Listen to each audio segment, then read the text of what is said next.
In his first life, a sickly martial arts scholar begs for one healthy rebirth, because mastering theory without a capable body left his lifelong dream unfinished. Fate listens, dropping him into another world before Candria's towering academy, where the Empire's finest school draws hopeful recruits by the hundreds, and new comrades challenge the silver-haired newcomer to reveal his power, only for Louis to prove that weak-looking bodies can hit brutally hard.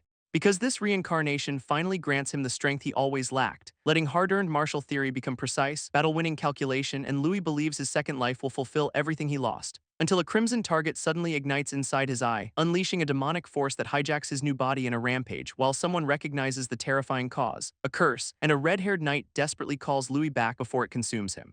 Awakening on the ground, Louis cannot remember what he just did, yet the curse coils around him, asking whether fate wins twice, as a taunting enemy calls him a monster doomed like some fallen hero, and that poisonous certainty pounds straight through Louis's heart. Fate can wait. Louis refuses to surrender this life, charging through the curse with enough fury to shatter its script. Back in Saint Calendar 594, Candria Arcanist Academy opens its gates, and Louis can barely process the magical fortress towering above him, as Louis Kirill joins a massive crowd chasing the Empire's finest training. Before a familiar voice cuts through his amazement, Julian finally catches up, with Laciella hurrying anxiously behind him, and his mother checks Louis's identification and carefully prepared disguise, fearing applicants with his distinctive coloring might be deliberately targeted. Julian insists magic remains the only cure for Louis's dangerous condition, while Candria uniquely allows northern commoners to attempt its entrance exam, making this academy their one realistic path forward, a royal institution ranked among the continent's 10 great academies, where the Empire's strongest Grand Masters personally forge new arcanists, and numerous common-born guardians have risen during the last decade, with most of those celebrated warriors graduating from Candria itself. Julian calls it the perfect environment for Louis to master magic, but Louis aims higher, becoming a Grand Master, growing powerful enough to reclaim their orphanage from the church, a promise bold enough to leave Laciella speechless, especially when she already blames herself for his incurable rampages. Louis answers that her care is the reason he remains alive, unlike his first life, when severe asthma made even family treat him as dead. Though confinement never extinguished his obsession with martial arts, and years of research eventually made him an influential combat scholar, until a rival stole his thesis, then framed him as the thief, sneering that someone physically helpless never deserved recognition anyway. Abandoned even by his parents, the dying scholar still wanted more life, one healthy body, one loving family, and a future truly his own. That wish carries him to Manadia in Saint Calendar Year 90, where Laciella defies warnings about an infant bearing ominous hair and eyes, while his reborn consciousness awakens, confused that death somehow missed him, and fearful church voices predict the strange child will doom their facility. But Laciella sees only an innocent life needing protection, naming her newly adopted child Louis Kirill, thereby granting him the healthy body and family he once begged for. Years later, a noble applicant shoves Laciella aside as worthless common trash, sending her crashing down while Louis and Julian rush forward, and the snob ridicules Louis's dream of becoming a Grand Master, a cruel mistake, because fury immediately sharpens Louis's pale eyes while the noble keeps boasting that touching commoners might ruin his luck. Louis crouches beside Laciella, barely containing murderous anger, but Julian grabs his clenched fist before retaliation begins, ordering Louis to save that fire for the entrance exam. While Laciella reminds him he promised not to cause trouble at school, leaving the furious reincarnator trapped by the oldest technique, parental disappointment. Louis exhales, apologizes, and lets his mother calm him, as the sneering nobles wander off to collect their applicant numbers. Suddenly, the crowd parts for the approaching Lord Kane, revealing Kane Aranka, polished heir to the prestigious Aranka family, while Louis silently marks the departing bullies for future repayment. Then reassures Laciella that he will absolutely pass, boldly promising to climb all the way to Grand Master, even as the same nobles laugh at his plan to learn magic, because Louis intends to become strongest and protect everything he values. A second life with precious people is worth every impossible fight. Laciella still worries, since barely 30 of 20,000 applicants succeed, but Julian knows stubbornness might be Louis's greatest natural talent. So his family chooses support as Louis charges ahead. Inside the exam grounds, Louis notices every rival looks older, before a floating arcanist begins Candria's 160th entrance examination, introducing himself as Principal Aronian Smith and today's Chief Supervisor, a Grand Master atop this world's 6 martial arcanist ranks, below only Saint and Sage, yet far beyond Master, Fighter, and Apprentice, making Grand Masters the kind of privileged monsters society actually obeys.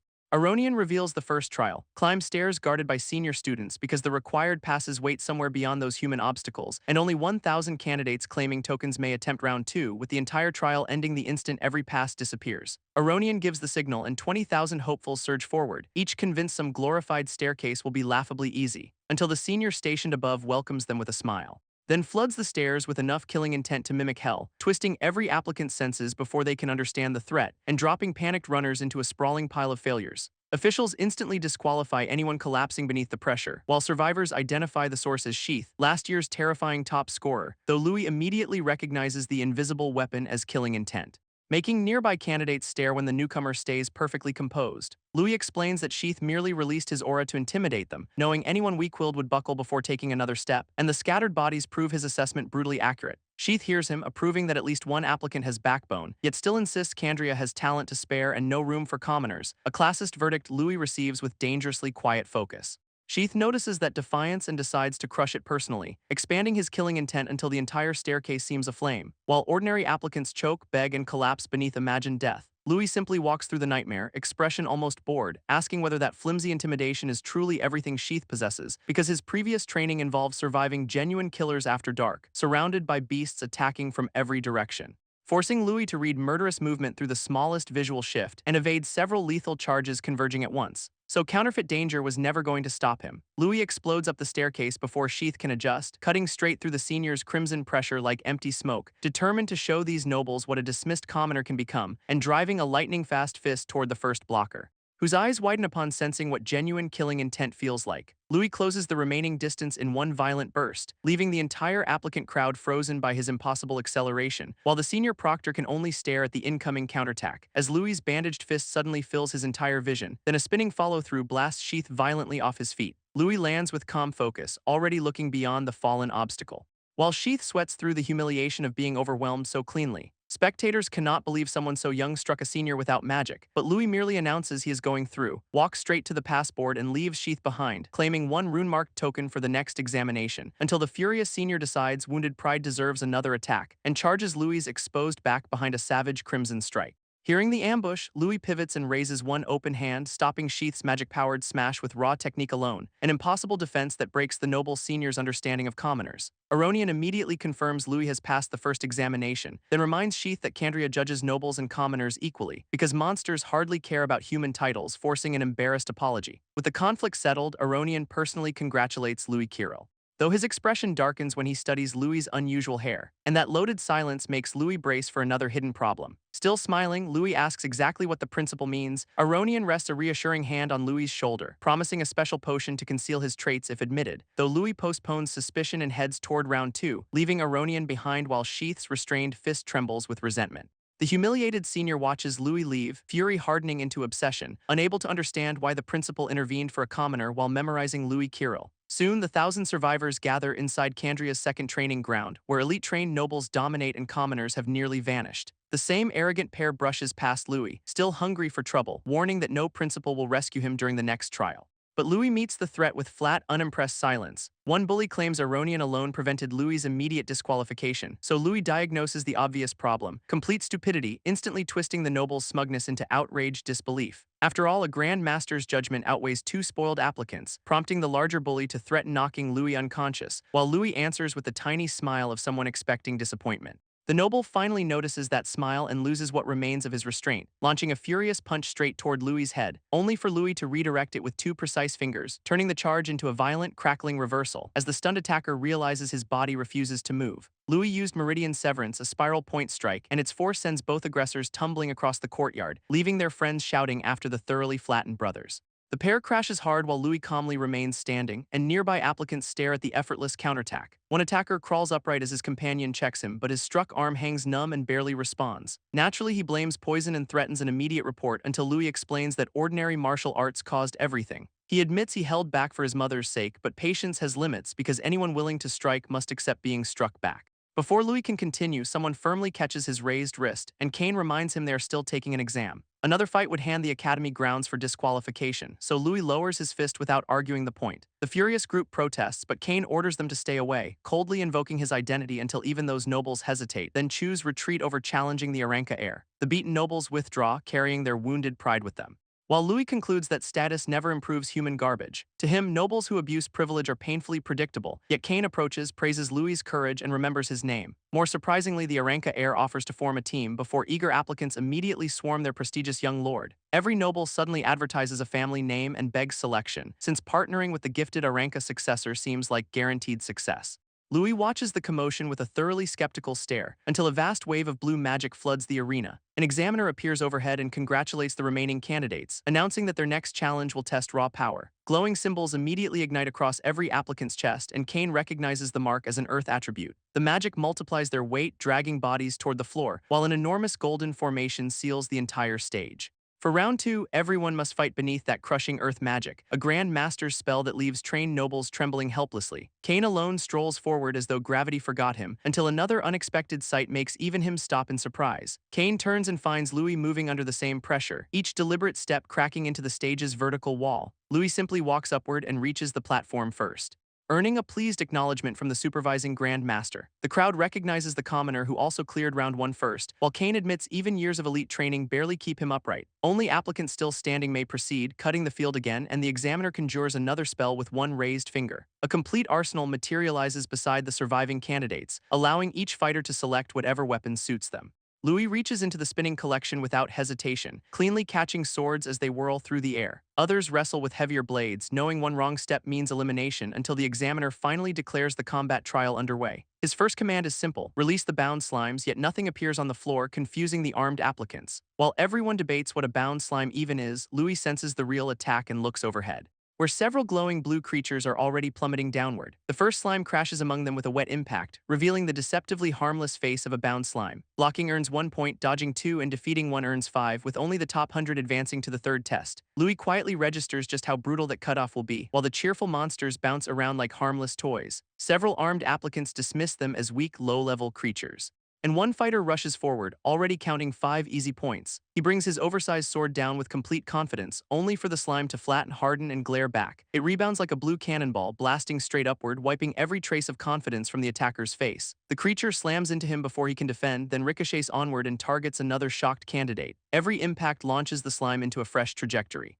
leaving fighters scrambling as attacks arrive from impossible angles. Worse, new slimes keep raining down without pause, turning the arena into a maze of explosive blue rebounds. Applicants fly everywhere while the examiners calmly record scores, calling identification numbers and embarrassingly small point totals. An assistant notes that Aranka and Durahan heirs joined this year's exam, and both prodigies tear through slimes at record-setting speed. Still, the officials notice several impressive commoners, including Louis, whom Aronian expects to reveal something especially fascinating. His assistant hesitates, pointing out one immediate problem: Louis has not moved once while attacks streak around him. Other candidates assume the slimes are simply too fast for him, dismissing his earlier success as a commoner's temporary luck. A massive slime finally descends directly toward his head, accelerating into a blue projectile with no visible escape route. Louis remains perfectly still as it brushes past him. Then the missile crashes into an unfortunate fighter behind him. The stunned applicants realize Louis deliberately dodged without stepping, while the rebounding slime rockets toward its next victim, smashing another fighter airborne before continuing its rampage. Louis follows every trajectory with cold, disciplined concentration,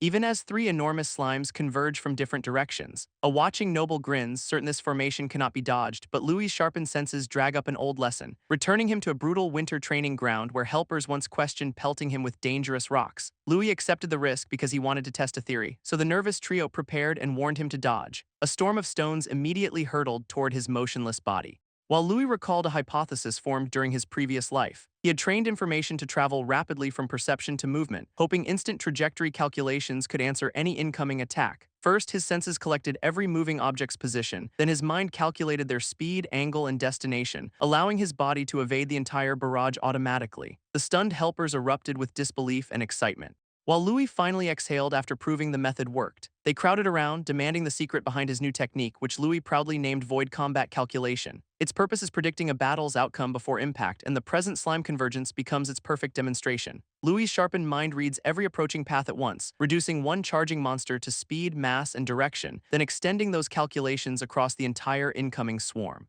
4 lethal trajectories surround him from every side, but bound slimes possess one fatal weakness: they only charge straight. He calculates every rebound speed and angle before it happens, making the supposedly impossible barrage almost embarrassingly easy to dodge. 4 clean evasions earn 8 points, so Louis changes tactics, tightening his grip around the sword he has barely used. He slips between 2 blue projectiles and launches himself forward, declaring his turn before unleashing a martial sword slash. Kane pauses mid-fight, startled by the commoner's timing, while examiners confirm Louis perfectly read the slime's movements. His perception already rivals that of a ranked fighter, convincing Kane that this unusual martial artist would make an excellent teammate. Louis suddenly detects another target entering his range as a fresh slime rockets toward his unguarded side. 5 more points await and Louis answers with sword pierce.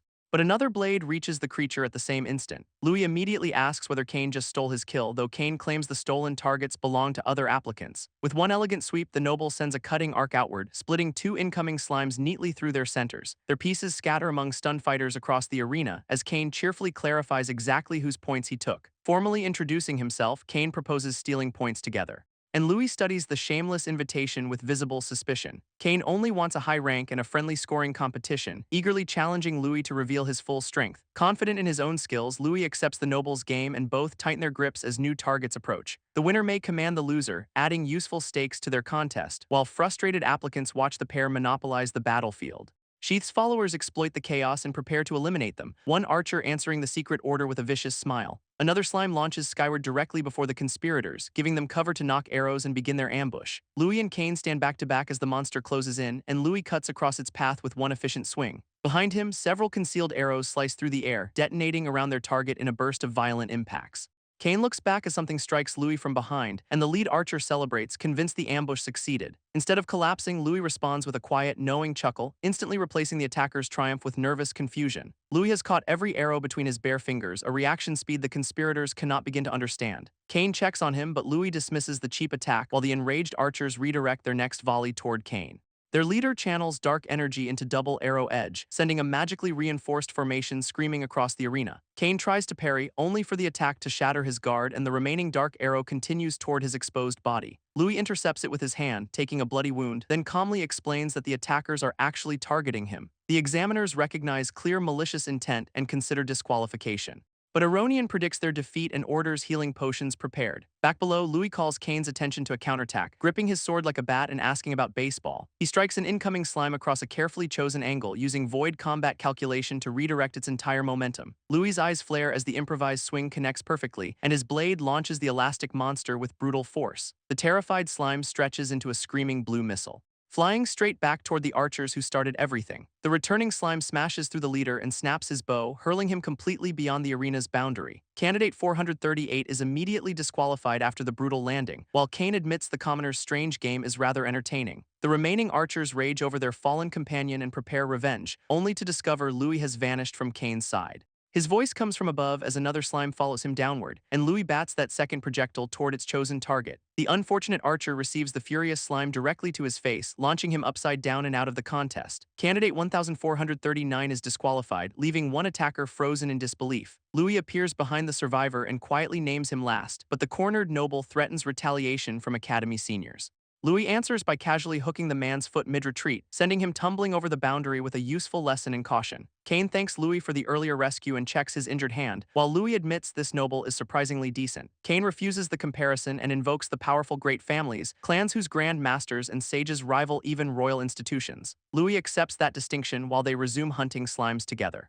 Their teamwork keeps draining points, infuriating competitors across the arena, until 3 nobles vow to stop the pair from scoring again. Louis and Kane turn together as the challenge reaches them, finding an entire mob charging behind the usual anti-commoner nonsense. Other candidates realize Kane is being targeted and rush to defend him, eager to prove themselves by crushing the supposedly lesser nobles. The exam instantly becomes a free-for-all, forcing both partners back on guard. While a red-haired polearm wielder finds the growing chaos delightful, she calls Miliana forward, promising to punish every condescending noble, as Louis decides attracting any more attention would become troublesome. He flips through crossing slime paths while fresh impacts erupt behind him, and Miliana casually sweeps one charging fighter off his feet. Her red-haired partner follows with a golden polearm arc that launches another, drawing the attention of a massive hammer wielder nearby. The red-haired brute laughs, finally impressed by the exam's direction, because smashing arrogant people sounds far more entertaining than slimes. He charges into the melee and whips his enormous hammer forward, generating a circular shockwave that sweeps across the arena, while he bellows for everyone sensible to clear the path. The spinning assault scatters multiple fighters like disposable practice targets, and the hammer wielder plants his weapon after clearing the crowd.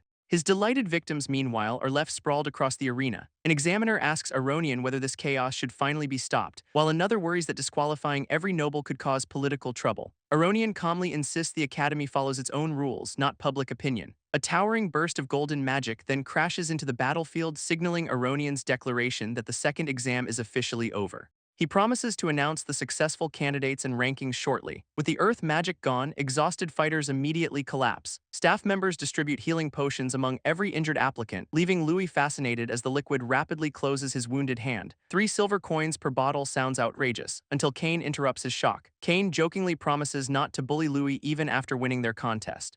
Before Louis can answer, Aronian magically summons the final rankings. Kane eagerly asks where his new rival managed to place, but the visible list stops at 6th, seemingly excluding the commoner entirely. Aronian explains that every top 5 score shattered the Academy's previous record. 5th place belongs to Miliana Royce, the blue-haired staff fighter. Kane Aranka claims 4th, much lower than his confidence predicted. 3rd goes to Faye Durahan, the red-haired polearm wielder. Louis briefly fears attacking those nobles somehow erased his score, until Aronian begins announcing the runner-up position. Louis Kirill takes 2nd with an astonishing 887 points. Kane identifies him as that mysterious commoner, though Louis hides the details. Accepting defeat, Kane asks Louis to name his promised reward later. Then every finalist waits to hear who barely surpassed Louis, as Neil Gunn claims first place with a record 888 points. The massive hammer wielder grins, delighted by his interesting new competition. Shock spreads because 2 commoners even outscored Faye of the Durahan family. Miliana notices Faye's grip trembling with anticipation rather than anger. Sure enough, Faye eagerly wants a future match against Neil. Nearby nobles can only seethe over losing to commoners, and one furious candidate condemns the others as disgraces to nobility.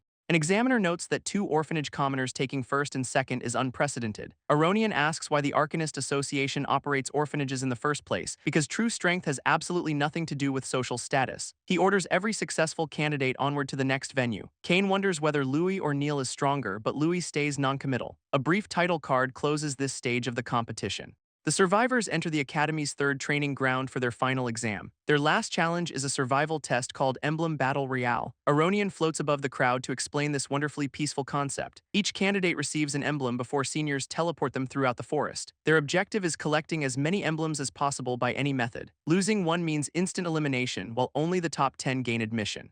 Kane warns Louis that their high rankings make them obvious targets. Louis realizes the Academy published those scores to create exactly this pressure. Aronian challenges everyone to demonstrate their abilities without restraint, and Louis vows to survive when admission is finally within reach. The moment he arrives alone, another candidate steps into his path. An axe wielder claims Louis humiliated the nobles and demands revenge. Louis silently scans the challenger and his surroundings, discovering several more nobles closing in now that Kane is absent. A faint sound alerts Louis to another threat above, where a hidden crossbowman aims directly at the exposed target. Louis understands that the teleportation staff deliberately leaked his location. The axe wielder ends the chatter with a crushing overhead attack, smashing the ground as Louis slips outside the glowing arc. 2 spear fighters immediately pursue, determined to block every escape. Louis vaults over their coordinated rush before either weapon reaches him. Midair, he spots the concealed crossbowman's green projectile approaching and twists through its crackling path with a desperate aerial turn. Louis lands safely, but the unfamiliar attack leaves him genuinely puzzled. The axe wielder keeps threatening death and charges without hesitation. Weapons converge from every direction, yet Louis threads between their edges. Another green projectile suddenly curves through the crowded battlefield, forcing Louis to confront that unpredictable magic again. He catches the glowing strike against his sword at the last instant, but the long-haired spear fighter attacks before Louis can recover. Louis dodges again as wind magic bends another projectile toward him. The frustrated attacker keeps stabbing while Louis maintains just enough distance. Still, void combat calculation cannot predict magical trajectories reliably. So Louis abandons prediction and chooses a more aggressive counter-strategy. Sen no Sen means attacking before an opponent can complete their strike, turning the enemy's own committed momentum directly against them. Mistaking his pause for fear, the leader orders everyone forward together. Every fighter launches at Louis from a different angle, and he finally smiles because their timing is exactly what he needed. Louis bursts ahead before the surrounding weapons can descend.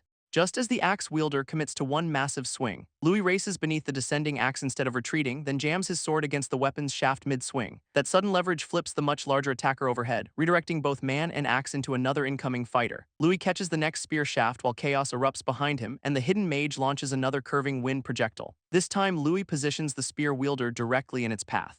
letting the magical shot strike its caster's own ally instead. He then hurls that stunned fighter aside and claims the spear. Louis balances the stolen weapon across one steady hand, using it to knock another incoming projectile off course. The redirected blast tears into the crossbowman's hiding place, while Louis' sweeping counters send the remaining attackers sprawling. With the ambush broken, he gathers their surrendered emblems together. Louis claims the entire stack as payment for their terrible plan. One desperate noble orders a final full-power magical attack, only to discover Kane casually holding the mage's disabled crossbow. Another attacker crashes into a tree as Louis notices his friend. Kane drops the broken weapon and notes its owner cannot cast anymore. The beaten nobles cannot understand how Kane escaped their other allies. He simply forced their stalling team to reveal the ambush beforehand. Their furious leader still vows to defeat both commoner and heir, until Kane's confiscated crossbow knocks him flat from behind. Louis confirms Kane is unharmed, though the noble finds everything annoyingly noisy. Kane dismisses those novice mages and hands Louis their captured emblems. He offers continued help, but Louis insists on handling his own problems. Faye steps from the trees, applauding the commoner she already acknowledged. Then she levels her sacred lance and demands a fight. Kane identifies Faye Durahan as a Grand Master's daughter. Louis asks whether they are friends, earning Kane's immediate offended denial. Kane admits they fought once and that lowering his guard cost him. Although Faye already commands apprentice-level magic, Kane suggests ignoring her. She instantly calls that retreat cowardice, trapping them with pure pride. Louis accepts because he wants to witness a great family's combat firsthand. Delighted, Faye promises to fight without magic for fairness. She immediately rockets forward with Sacred Lance. Slam, and the technique's sudden speed snaps Louis fully alert. His sword catches the descending lance, but its force drives him backward. Faye smiles when he survives her opening attack, while Louis calmly admits she is genuinely good. Faye plants the lance and pivots around its reinforced shaft, whipping its branching blade toward Louis from below. He retreats as her follow-up sweep carves a blazing semicircle. Faye leaps high and prepares Sacred Lance once more, then detonates another slam hard enough to crater the clearing. The distant impact immediately draws several observing Academy seniors. They praise the Durahan spear art's flawless speed and power. Louis impresses them too, though they expect the commoner to lose quickly. One senior asks Aronian which fighter he believes will win. Aronian likes Louis, but still declares that Faye cannot be beat. Physical combat tests both body and will, yet something favors her. Back below, Louis watches Faye disappear behind the settling dust. She emerges spinning into another Sacred Lance technique, Rush, a relentless charge that surrounds him with blazing thrusts. Louis evades each afterimage, steadily frustrating her assault. Void Combat Calculation finally detects a brief opening in the pattern. His focus locks onto Faye's grip and the lance's exact movement, letting him cut inside her reach while redirecting the weapon upward. Faye braces both hands and forces the contested lance back down, but Louis flips over her next sweeping counterattack. He lands low while Faye recovers her weapon behind him. She cannot believe Louis dodged every rush, something even Kane failed. Louis claims the pattern becomes simple once someone observes carefully. Faye answers by igniting the lance with a fierce orange aura, driving its point down hard enough to split the earth. She follows from above with Sacred Lance, Crescent Fall. Louis recognizes how spear arts combine thrust, sweeps, defense, and suppression. Their extended reach makes controlling the entire battlefield dangerously easy, yet every versatile weapon still carries several fatal weaknesses. Faye spins her lance into a radiant defensive barrier as Louis targets the spear's vulnerability at close range. He only needs perfect timing to erase her reach advantage instantly. Swordsmanship, Sword Dance launches him through the surrounding arcs. Faye recognizes exactly which weakness Louis intends to exploit, but confidently declares his close-range counter will fail against her. She pivots sharply, converting defense into another rotation, and builds a widening vortex of repeated lance sweeps. Louis realizes her technique changed before he could enter safely. Faye boasts that the Durahan's Sacred Lance has no weaknesses, then drives its blazing storm directly into Louis' path. The observers marvel as Faye combines spear technique and magic beyond normal apprentices. Louis refuses their imagined ending and begins another swordsmanship technique. Swordnet weaves blue defensive arcs throughout Faye's fiery vortex. He knows spear techniques consume enormous stamina, so precise defense buys time. If he continues blocking accurately, an opening must eventually appear. Faye's relentless rotations finally begin losing their earlier sharpness, and Void Combat Calculation locks onto the developing weakness. Louis dives through the storm and launches his counterstrike, but his battered practice sword snaps against the Sacred Lance. The broken blade tumbles uselessly onto the ground. Both fighters pause, equally surprised by that deeply inconvenient failure. Faye admits Louis would have countered successfully with an intact weapon. Louis agrees, mildly blaming his truly terrible luck. She accuses him of holding back, and he admits observing before committing. Now that he understands her style, Louis promises to fight seriously. Faye points out the obvious problem: his weapon is already broken. Unfortunately for her, Louis considers his fists even better. Faye resets her stance, presenting no visible opening at all. Louis patiently waits until her concentration shifts for one instant, then moves the moment her footing begins another rotation. Faye converts that pivot into a blazing spinning charge instead. Louis plants himself and raises an empty-handed martial stance. Kane warns that taking this rotation head-on could cause serious injury. Void combat calculation maps the spear's spiral around Louis's waiting hands. He catches the rotating shaft between his palms without touching its edge, then channels its forward momentum away in a twisting blue current. One sharp motion dismantles the supposedly unstoppable charge. Kane and Faye stare, equally shocked by that impossible defense. Even the lance's defense-piercing point cannot break Louis's joined palms. The observers question what technique could neutralize Pierce so completely. Faye refuses to stop and violently tears her weapon free. She whips the lance upward while rotating into another approach. If one point cannot penetrate, she decides to attack from everywhere. Faye launches again, dragging the long weapon behind her, and Louis immediately senses the next technique will be different. Multiple afterimages spread across the clearing around him, each appearing to deliver a full-powered lance thrust. An entire ring of Fays converges from every direction. Louis only smiles at the elaborate attempt to overwhelm him, answering countless spear points with an equally bewildering storm of hands. Each flashing hand meets a different section of the incoming sacred lance. He redirects every thrust until red trails shatter around his blue defense. Faye cannot understand how her entire barrage keeps disappearing. Aronian realizes Louis stops the spear's rotation with a specialized technique. Even he has never seen it, making the commoner's answer truly astonishing.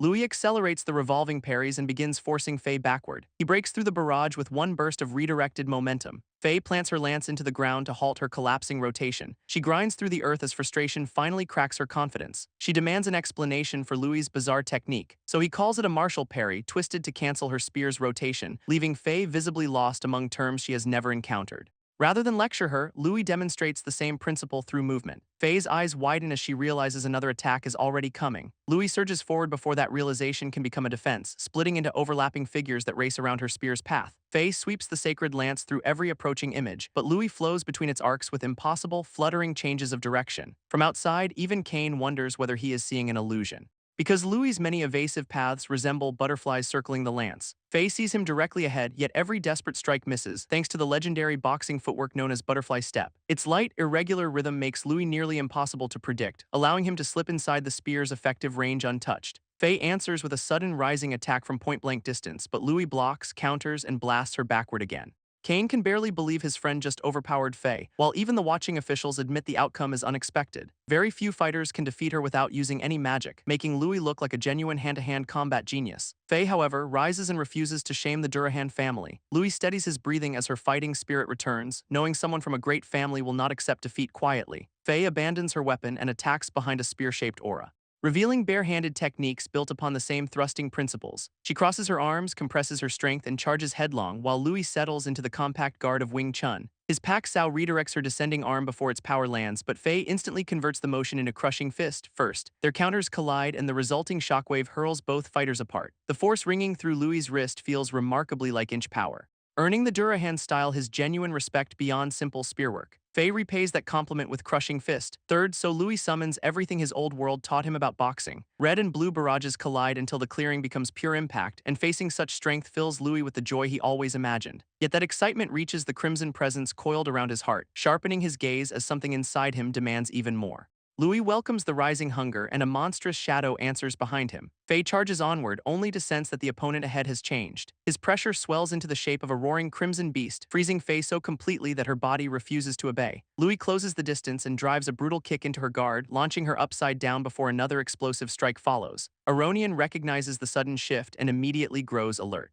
While Louis skids back and Faye crashes across the clearing, she barely catches herself, then drops to one knee under the impact. The nearby candidates stare as the famous noble fighter struggles, furious that an unknown commoner has managed to corner her. Even Kane reels from the pressure now leaking across the battlefield. Nearby, Brian suddenly doubles over as that pressure makes him sick, because the sensation feels terrifyingly familiar despite his confusion. Watching the Crimson Beast tower over Louis confirms his darkest suspicion, while his companion realizes their plan has failed completely. If the old legend is true, Brian decides Louis cannot survive, even as the Berserk commoner launches himself straight back at Faye. She sees the danger coming and forces her battered body upright, only for Louis to sweep through her attempted defense. The next strike tears a cry from Faye before she can recover, and sends her tumbling helplessly beneath his circling crimson trail. Louis dives after her with another savage punch already prepared, surrounding the fallen fighter with eruptions of murderous red force. Faye blocks desperately, yet his speed and strength keep climbing until one colossal spectral fist bears down upon her position. Certain the next blow will kill her, she chooses one final answer, wrapping her fist in fire through martial arcane magic. Her blaze fist meets Louis's descending attack head-on, and Crimson Force crashes against a roaring golden explosion. The blast finally throws Faye away from her relentless opponent, while its recoil carries her spinning through the shattered clearing. Louis lands hard in the crater as the remaining force disperses, and the crimson madness finally begins draining from his eyes. Staring at his scorched hand, he recognizes magic's power firsthand.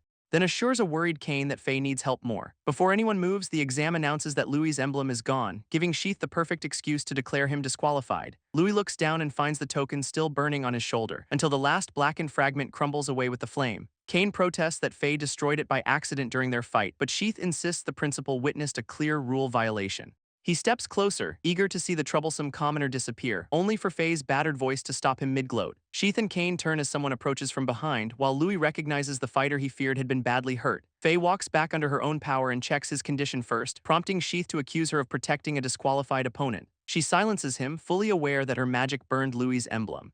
Then apologizes while Louis admits his rampage caused the accident. Faye declares him the winner and promises a rematch after enrollment, though Sheath smugly notes she possesses only 4 emblems herself. Faye answers by pulling a folded cloth from inside her uniform, offering Louis every emblem she collected as his rightful reward. 14 golden tokens spill into his hands, restoring his recorded score, and Faye argues that defeating her makes the transfer completely legitimate.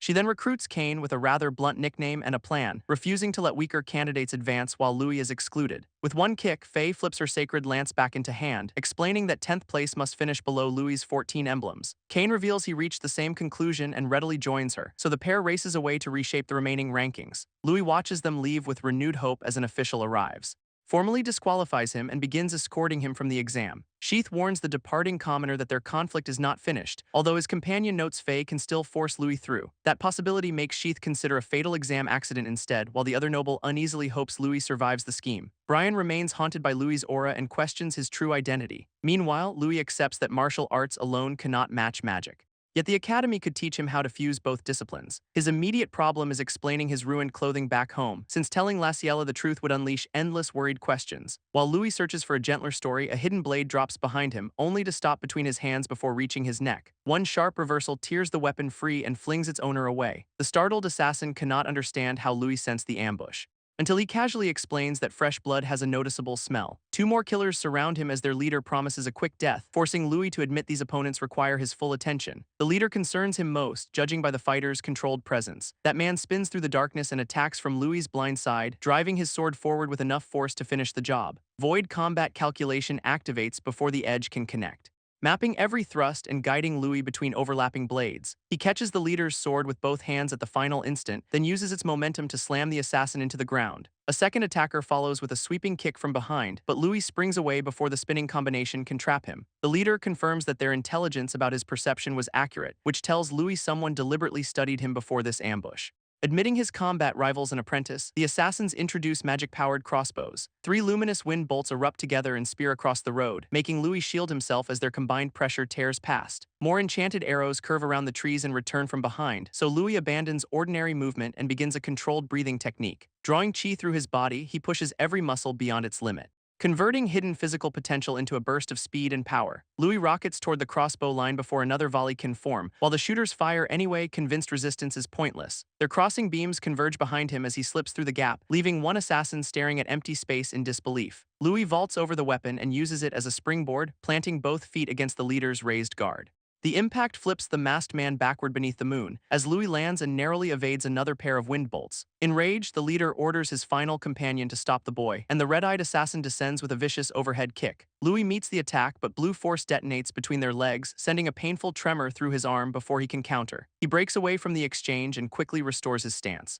Now certain this last fighter is different from the others. The heavily built assassin floats upright, radiating strength without moving, while the crossbowmen surround Louis and charge another synchronized volley. He weaves through the converging beams with trails of afterimages, but their tightening pattern leaves fewer openings with every shot. One final barrage overwhelms him and sends him crashing down, leaving the exhausted shooters relieved that their target finally fell. They wonder how any commoner proved harder than an average apprentice, unaware that Louis's calculating eyes have already opened again. He surges up, seizes the nearest crossbow, and closes instantly, smashing its owner aside with a clean palm strike. A follow-up chop drops the masked assassin before he can shout, giving Louis both a weapon and cover from the others. He redirects their next volley until wind bolts scatter the remaining shooters, proving his collapse was merely bait for their careless approach. Breathing hard, Louis stands over the fallen leader with crossbow ready, while the strongest assassin applauds his performance with chilling calm. Louis questions why the man ignores his dead companions, then tests him by firing the captured weapon without warning. The assassin slips between the crossing bolts and praises Louis's cleverness, admitting only his employer's order prevents an immediate killing blow, because under different circumstances he would make Louis his disciple. A massive purple hammer crashes against Louis's crossed arms, then releases enough force to launch him high above the road. The impact crushes his guard and leaves him coughing mid-flight, yet the assassin pursues before Louis can even begin falling. He admits Louis may surpass an apprentice but not a higher rank, and declares the difference between them far too large to overcome.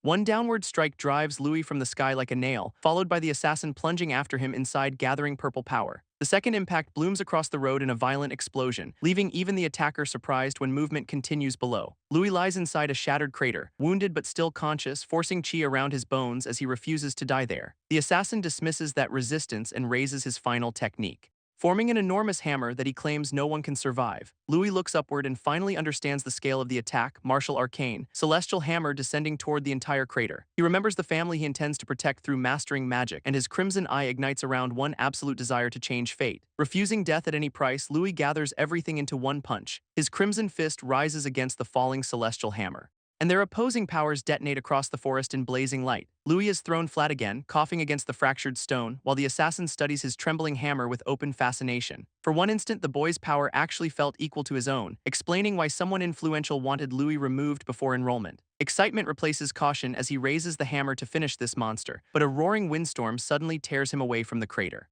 Spiraling currents lift the assassin and carry him helplessly upward, surrounding him with countless green fists formed from compressed wind. He can only stare as the unfamiliar spell closes from every direction, then vanishes beneath a vortex of relentless magical strikes. The barrage pounds through his defense until his confidence becomes panic, while gentler currents shield Louis from the chaos nearby. Aronian descends inside the fading wind and lands beside him, finally giving Louis a familiar face after the brutal ambush. The principal praises him for suppressing the rampage and offers a potion, which Louis drinks while Aronian turns toward the surviving attacker. A casual gust slams the assassin away before he can escape, as Aronian demands the identity of whoever targeted his examinee. The wounded man only warns that no Grand Master can protect Louis, and Aronian realizes the threat concerns far more than this ambush.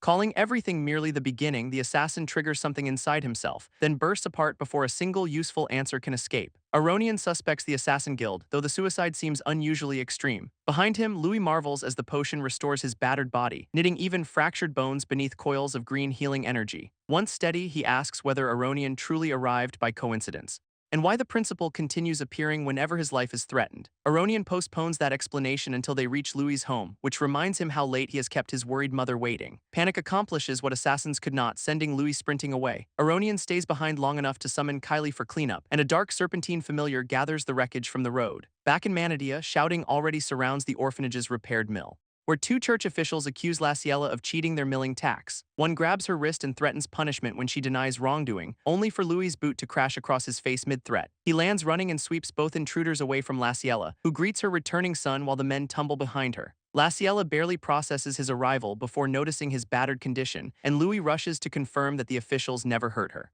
Instead, she touches his bruised face and demands her own explanation, so he invents an unconvincing story about getting caught in a tree. The recovered official recognizes him and resumes threatening the orphanage, while Louis shields Laciella and prepares to report them himself. Before either side moves, Aronian descends and calmly calls it a misunderstanding. He introduces himself as Candria Academy's principal beside the stunned family, making both church officials realize a genuine Grand Master witnessed everything. Aronian sends his regards to their lord with unmistakable magical pressure, and the trembling pair bow deeply before scrambling to obey. Once they flee, he approaches Laciella and requests a private conversation. She welcomes him inside, with Louis following close behind, where the self-turning millstone immediately catches Aronian's attention.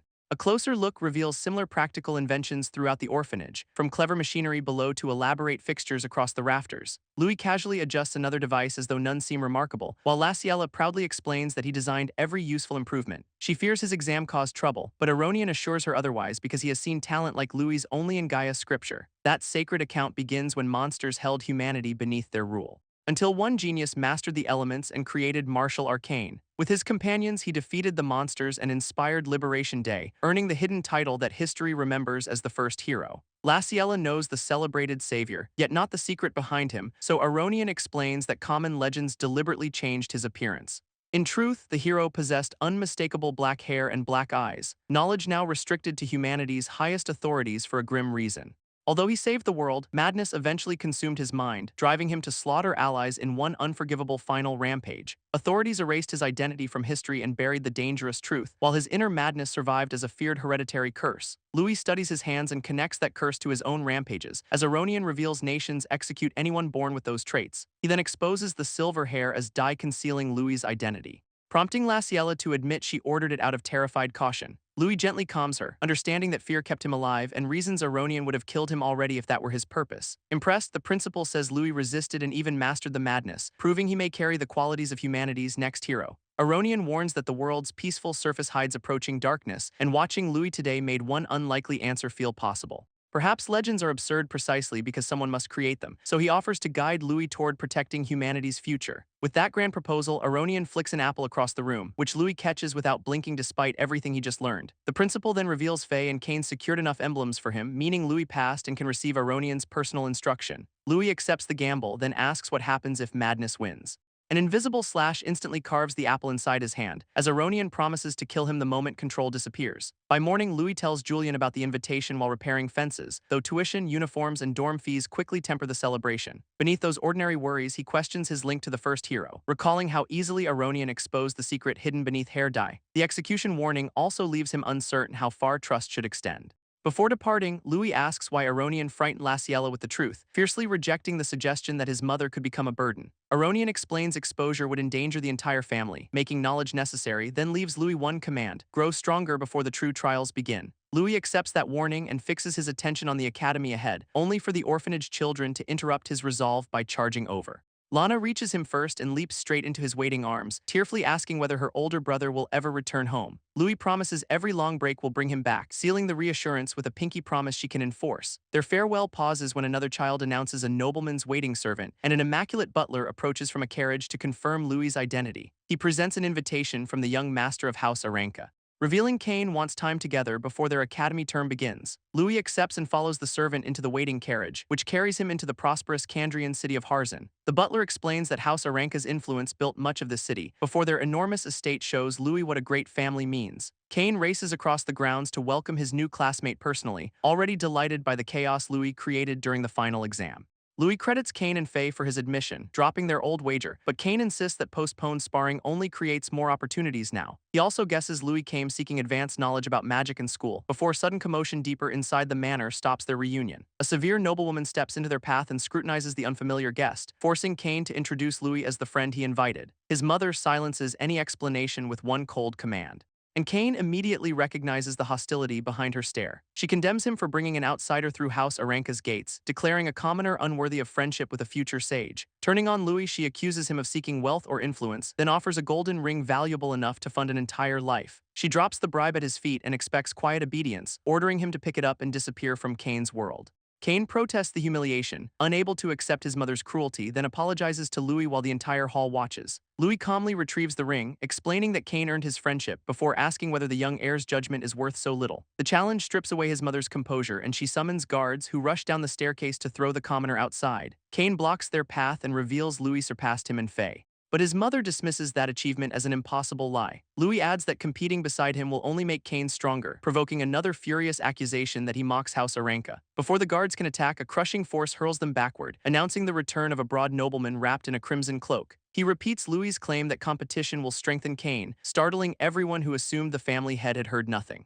Kane recognizes his father, Grand Master William Aranka, immediately, while the previously fearless noblewoman suddenly struggles to remain composed. She argues Kane cannot improve while following an unworthy commoner, but William walks straight past her without entertaining the complaint. Kane bows respectfully as his father stops before the two friends, and Louis introduces himself while measuring an aura rivaling Aronian's. William asks whether Louis truly surpasses him, and Kane confirms it. So the Grand Master delivers a brutally simple demand: prove it. Red energy erupts behind William and takes the form of a roaring tiger, flooding the entire hall with killing intent aimed solely at Louis. The spectral beast lunges before Louis can prepare a defense, crushing his lungs beneath pressure that feels completely real. As his legs threaten to buckle, Louis studies the man responsible, finding no softness whatsoever inside William's blazing red stare. He realizes the Grand Master genuinely wants him to feel death, just as that merciless gaze intensifies and closes around him. The imagined strike pierces straight through Louis's chest and consciousness, nearly tearing his soul free through the Grand Master's terrifying will. Yet Louis forces heat through his body and refuses to collapse, drawing on hard-earned resistance from years of facing monsters and danger. His own fiery intent spirals outward until it fills the hall, making even William pause as the opposing pressure suddenly expands. Surprise crosses the Grand Master's face for the first time, because an enormous crimson beast now rises behind the kneeling commoner. Louis's blazing creature crashes headlong into William's spectral tiger, and their incompatible will split the hall between gold and crimson. Kane cries out as the violent collision threatens to swallow Louis, who finally drops to one knee when both manifestations disappear. Kane supports his exhausted friend, finding him shaken but conscious, while William asks exactly why Louis pursues such desperate strength. Louis answers without hesitation. He intends to protect his family. That simple conviction earns the smallest approving smile from William, who orders Kane to strengthen his weak will by learning from Louis. His wife protests the decision after everything she just attempted, but William asks whether she truly intends to challenge his judgment. Her courage vanishes, leaving Kane quietly relieved beside her. With the family dispute settled, Kane leads Louis toward the training grounds, apologizing again for both parents as they cross the quiet arena. Louis dismisses the insult, though William's test was undeniably extreme, while Kane explains his father respects merit above blood or status. Louis realizes that brutal examination was William's peculiar concern for Kane, and the thought leaves the sheltered, air-watching birds cross the sky. He quietly wonders whether such harsh expectations can truly be called love, remembering a childhood spent almost entirely eating, sleeping, and training. Every lesson forced him against monsters far beyond ordinary practice, because William intended to raise another sage worthy of their lineage. Kane obeyed without understanding, desperate only for his father's recognition. While the guarded estate slowly came to resemble a beautiful prison, endless praise for his status merely tightened the chains around him, making every glimpse beyond the walls feel more precious. He dreams of singing freely like a wandering bard or crossing the continent with nothing restraining him but the wind. Unfortunately, a world ruled by strength offers no freedom to the weak, so every unwanted sword swing still becomes part of his escape. Kane selects a blade, determined to cut through those invisible chains and enter his father's academy as the first step toward independence. What Kane truly wants is permission to choose his own life, and he trusts Louis to help him reach that distant freedom. Louis agrees, raising his hands as their promised spar finally begins. From a nearby overlook, William quietly requests his servant's investigation results. The report confirms Louis used unknown techniques throughout the examination, broke existing records, and even defeated Faye after she activated magic. Aronian also protected him from assassins, suggesting unusually serious interest, which makes William label the commoner a potentially valuable troublemaker. His servant questions why such danger should remain near Kane, but William believes overcoming danger is precisely how people grow. Below them, Louis demonstrates that lesson by kicking Kane off balance, convincing William this rivalry may genuinely strengthen his sheltered son. Kane recovers and gathers wind around his blade for a decisive technique, while Louis invites him to attack with everything he has. Watching closely, William admits Kane judged his new friend well as martial arcane. Wind lunge launches the air across the arena. Louis reads the straight approach and captures Kane's attacking wrist, twisting through the wind until their positions reverse completely. He praises magical acceleration but criticizes Kane's overly linear movement, leaving Kane to understand why even Faye failed against him. Louis studies his friend long enough for Kane to grow self-conscious, then asks whether his inherited fighting style has always felt wrong. Kane insists those secret arts made both his father and grandfather powerful, but Louis points out that inheritance never eliminates other possible paths. The suggestion of growing differently from his ancestors catches Kane completely off guard, while Louis selects two short curved blades from the weapon rack. He offers them as the means to surprise William with something new, unaware that the Grand Master is already observing from behind. William remains silent, curious enough to let the experiment continue, as both friends leap forward and begin testing the altered style. Louis explains that speed itself becomes an absolute martial weapon, encompassing reaction time and decisions rather than movement alone. Kane already possesses natural quickness that favors rapid consecutive attacks, and his wind support magic pairs perfectly with lighter blades. A difficult thrusting tradition suited his grandfather but constrained everyone after him, so Louis recommends a specialized combat style built around Kane's own talent. He demonstrates the twin blade stance and asks whether Kane can endure it. Kane takes both weapons, refusing to be mistaken for a pampered noble, while Louis begins teaching constant motion and strategic retreat. Together, they decide to show William Kane's ability and determination. They launch their demonstration together, diving straight toward the watching Grand Master, as Kane wraps both curved blades in wind and accelerates beside Louis. Their combined momentum becomes a spiraling green current across the training ground. forcing even William to acknowledge that something unusual is taking shape. Kane races past his father with a wind-guided slash, while Louis crosses behind him and keeps the attack flowing. His rapid dagger work shows why short blades offer unmatched maneuverability, provided their advantages are pushed to the limit with proper technique. Using butterfly step, Louis circles faster than William can comfortably track, and that unexpected footwork finally catches the Grand Master's attention. After images swarm around William as Louis compresses maximum force into every opening, giving Kane time to gather more wind and charge from behind. He turns that current aerial, attacking from every angle alongside Louis until his body and daggers feel lighter than ever before. For the first time, Kane experiences combat as effortless flight, and immediately loves this fusion of blades, movement, and wind magic. Power coils around his chosen weapon as confidence replaces hesitation, making William tense when the transformed attack closes in. Kane meets his father's startled gaze without shrinking away, declaring through that fearless charge that this is his martial path. William answers that declaration with a quiet, thoroughly unimpressed scoff before releasing crimson pressure that blasts both attackers away. He calls abandoning generations of family technique a naive display of will, sending Kane and Louis tumbling across the arena beneath his overwhelming aura. Louis immediately orders Kane to accelerate instead of surrendering their momentum, so Kane drives fresh wind through them both and changes direction mid-fall. They split apart, then cross toward William from opposite sides, and the Grand Master's dismissive expression hardens into focused silence. Green currents sling the pair around him in a tightening spiral, yet William forms a crimson hand and contemptuously asks whether that is everything.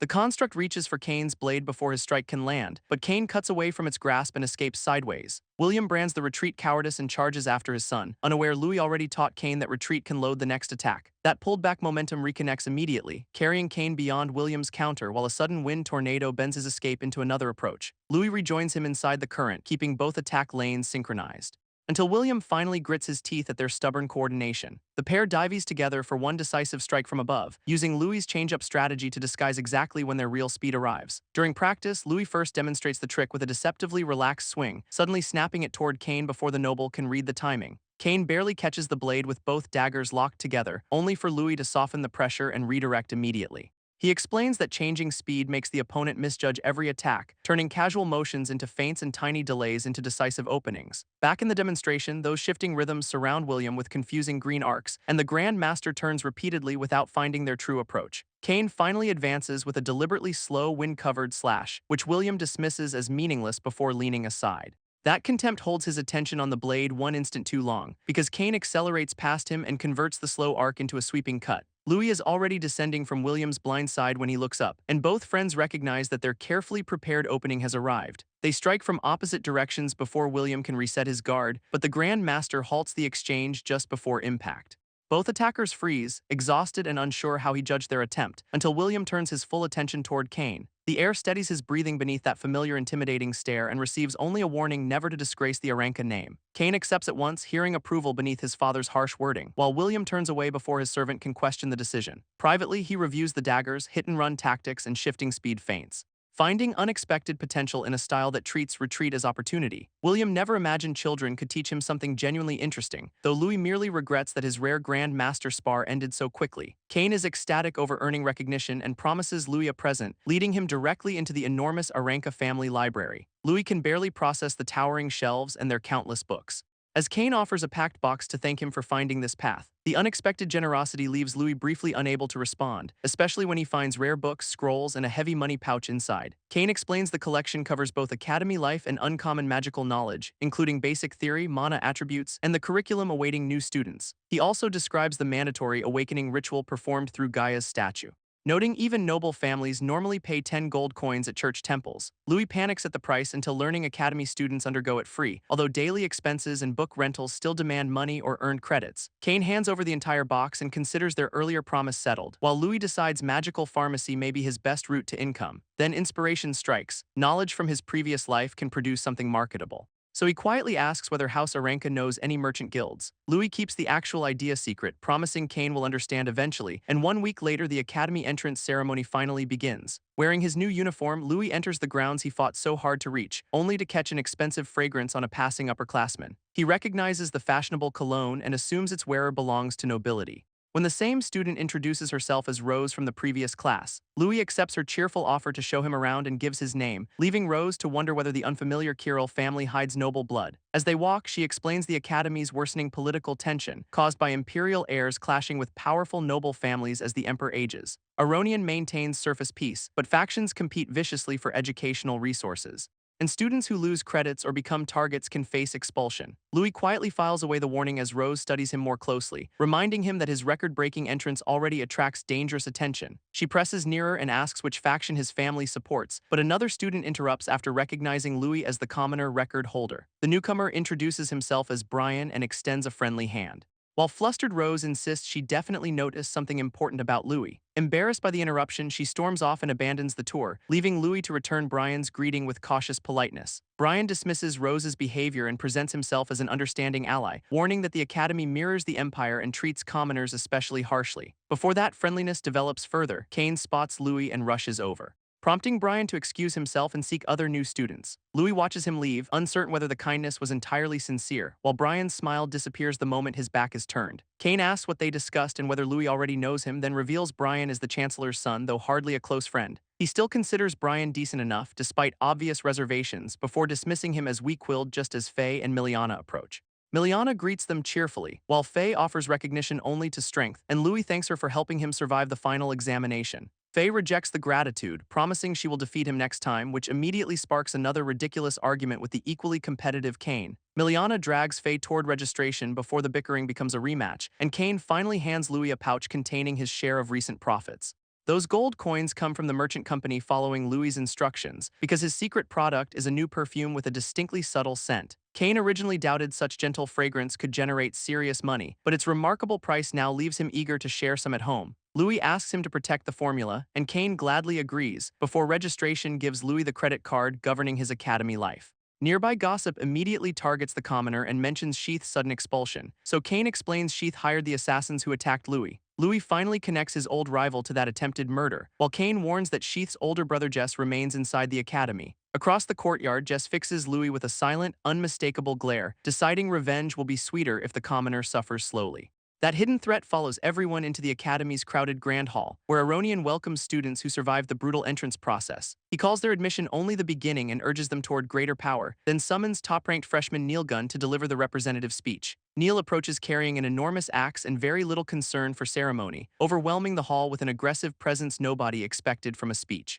Even the faculty realizes too late that inviting him was spectacularly unwise, as Neil orders every student present to listen carefully. His grand academic ambition is simply beating everyone until they lose control, which earns instant outrage from nearly the entire incoming class. Neil roars over their complaints and calls every protester a weakling, while the faculty member responsible for him silently considers resignation. Then Neil singles out Louis as the main opponent he wants, leaping from the stage as his gigantic axe spins toward the crowd. The weapon buries itself in the floor directly before Louis, leaving a shattered crater between him and the watching students. Without flinching, Louis looks up when Neil calls him by name, as the brute lands impossibly atop the axe's narrow handle. Perched there, Neil lowers himself until they stand almost eye to eye, then announces that he and Louis will settle everything in battle. Kane steps between them and demands they respect the ongoing ceremony, but Neil mocks him as another loudmouth hiding beside Louis. The accusation that Kane has no bite strikes exactly the wrong nerve, because he is thoroughly tired of arrogant strangers making that assumption. Kane launches a furious punch before anyone can stop him, only for Louis to catch his wrist inches from the target. He orders Kane to calm down rather than ruin their first day.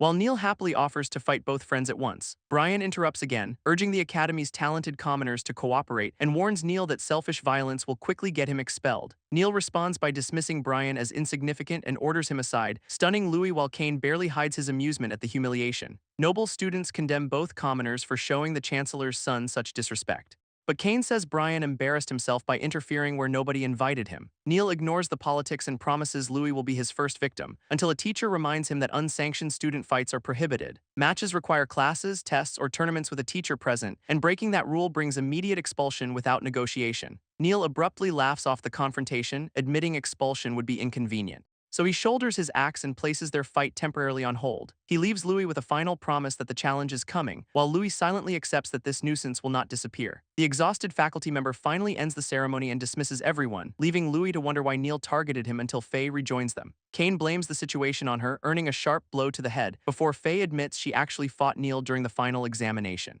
Their match ended as a draw, but rumors later claimed Louis defeated her, making Neil desperate to challenge the supposedly stronger commoner himself. With the explanation settled, the four friends begin leaving the hall, painfully aware that their first appearance already made them widely unpopular. Afterward, the group visits the academy shop for basic dorm supplies, where Louis discovers that every ordinary necessity carries a painful markup.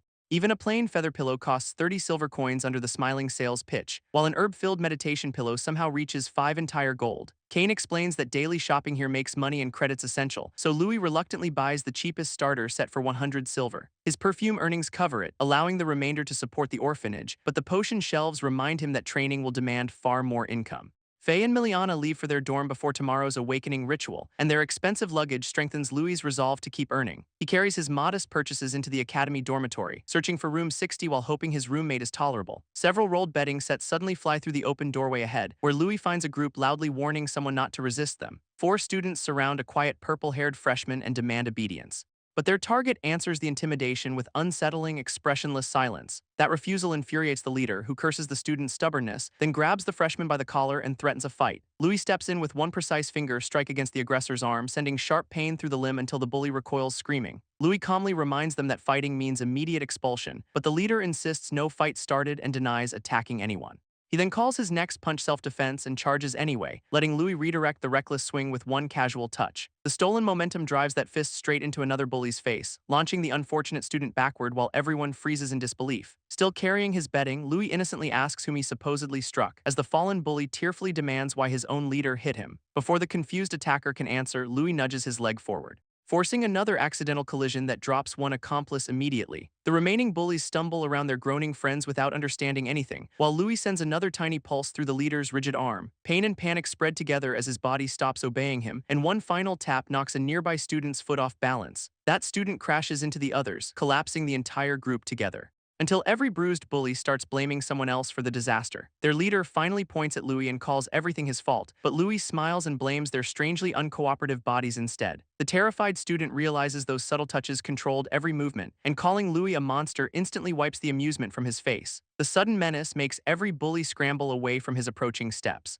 until the quiet freshman gently catches Louis' arm and stops him. Louis understands the stranger wants the matter ended without further punishment, so he offers the bullies a choice between leaving and meeting Aronian. They choose survival, fleeing while promising revenge from a very safe distance. Once alone, Louis reveals they share a room and asks his roommate's name, receiving only a small bow from the painfully reserved student. A label on the bedding finally introduces him as Kara Candies. But Kara walks past before Louis can continue their awkward conversation. Left in complete silence, Louis can only watch his roommate disappear, deciding Kara is so withdrawn that bullying practically finds him automatically. He starts arranging their furniture and hopes tomorrow's ritual is calmer, unaware that shadowy figures are already preparing something beneath the academy. Their secret work leaves a suspicious magic circle hidden from every student.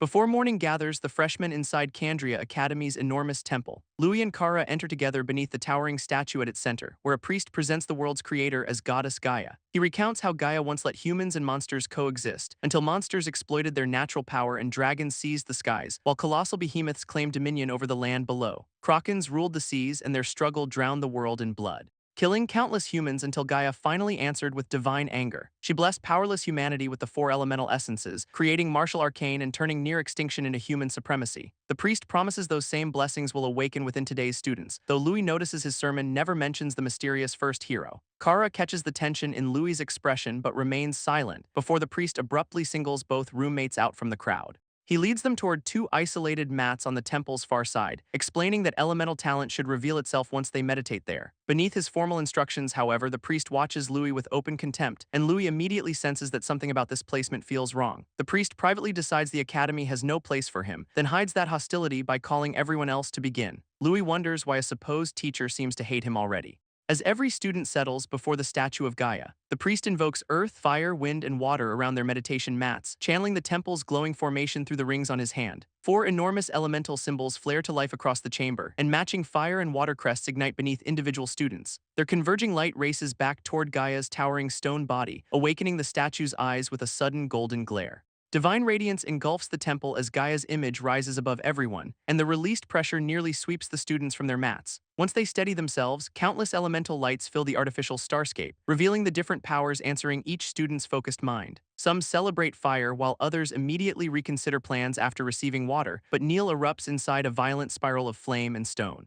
The watching freshmen realize he awakened both fire and earth affinities, and controlling them instantly makes his talent look even more absurd. Neil laughs as the two elements surge eagerly around his body, then releases enough power to blast nearby students off their mats. He orders both new affinities to obey him with typical restraint, before turning through the smoke to check Louis's distant mat. Neil refuses to accept a rival who cannot awaken any magic. Yet the observers soon realize no element gathers around Louis at all. Louis searches the surrounding energy and finds only smothering darkness, briefly fearing his reincarnated soul cannot connect with this world's magic. That explanation feels wrong because he sensed Kane's wind during their spar, whereas now even the faintest trace has completely vanished. A cloudy pressure smothers his thoughts and confirms deliberate interference, but Louis refuses to let another prison break his will.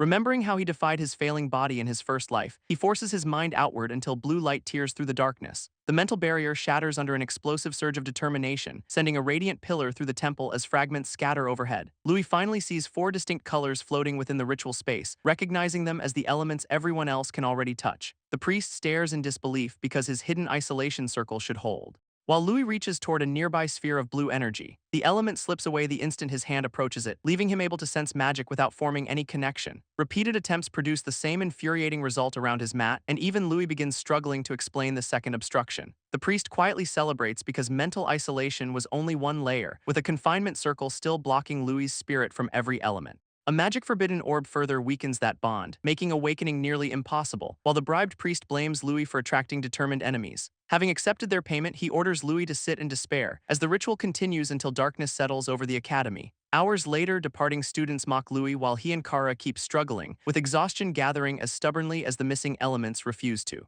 Kara studies their mats and notices something beneath Louis's position, then quietly points to the floor and draws his attention downward. His unusually direct warning identifies the hidden mechanism as a trap, and Louis's frustration immediately hardens into cold understanding. He rises over the suspicious marking and pulls back one fist, smashing through the stone floor with a single concentrated blow. The impact sends fractured tiles and dust bursting around his feet, exposing a glowing purple orb buried directly beneath his mat. Kara identifies it as the interfering item and urges Louis to hurry, earning a grateful smile before he returns to the awakening. Louis wonders why such a device was hidden in an academy temple, then realizes coincidence is the least convincing explanation available. The suspicious priest remains nearby as Kara quietly walks away, but Louis postpones accusations because his real awakening can finally begin. Freed from the buried orb, he stands amid the visible elemental lights, and all four colors immediately spiral toward him in widening rings. Their combined vortex shocks everyone who dismissed the two commoners, while Louis opens himself completely to the overwhelming current. The priest cannot understand how even a master-level trap failed, when a firm hand suddenly lands on his shoulder from behind.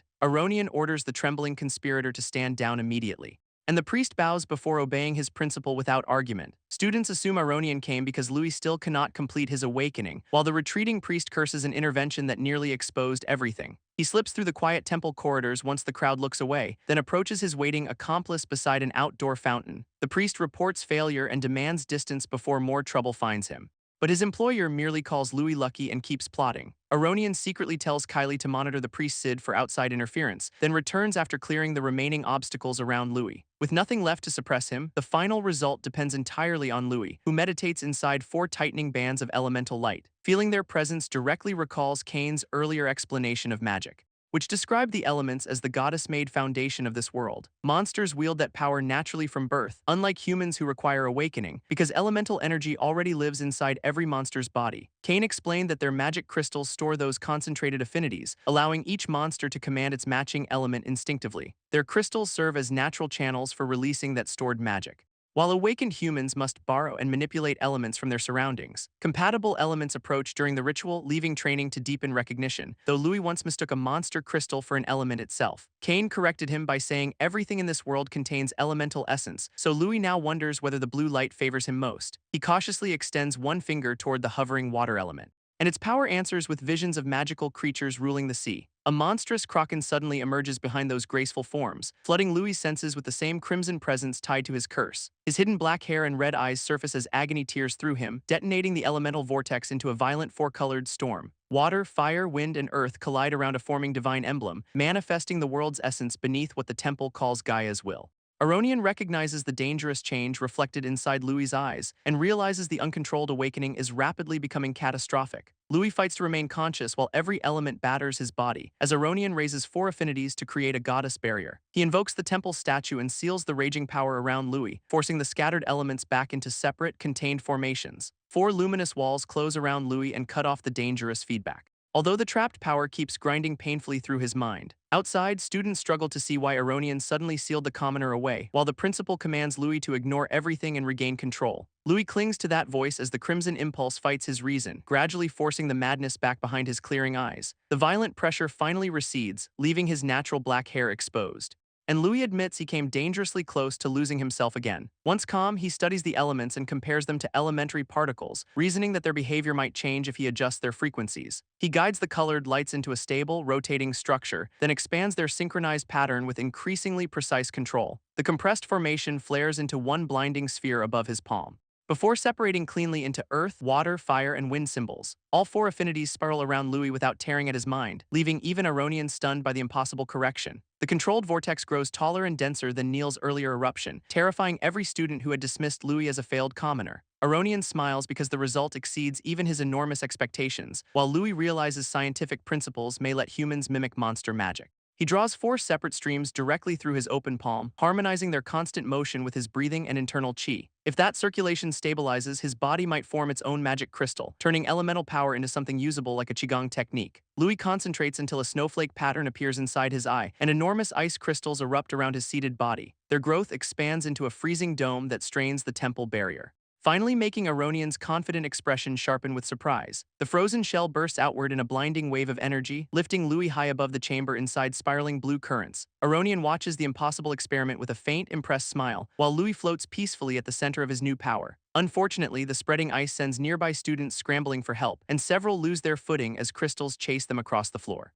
Frozen growth races along the temple walls and launches debris everywhere, forcing Aronian to suppress the power before the entire building freezes. He raises a sacred focus and calls upon Gaia's protection, summoning a blazing column strong enough to answer Louis's cold. Aronian shapes that flame into a protective barrier around the chamber, enclosing the runaway ice within a roaring ring of heat. Students tumble between the clashing temperatures as frozen shards scatter. While Aronian's fire finally pushes Louis's blue current into balance, Louis calms the new power and holds both forces apart, sending one last golden pillar blazing above the temple roof. Its presence startles academy instructors and the guilty priest alike, drawing every sensitive magician's attention toward the awakening hall. Louis approaches Aronian once the competing energies finally settle, only for the principal to question this strange ice-like element.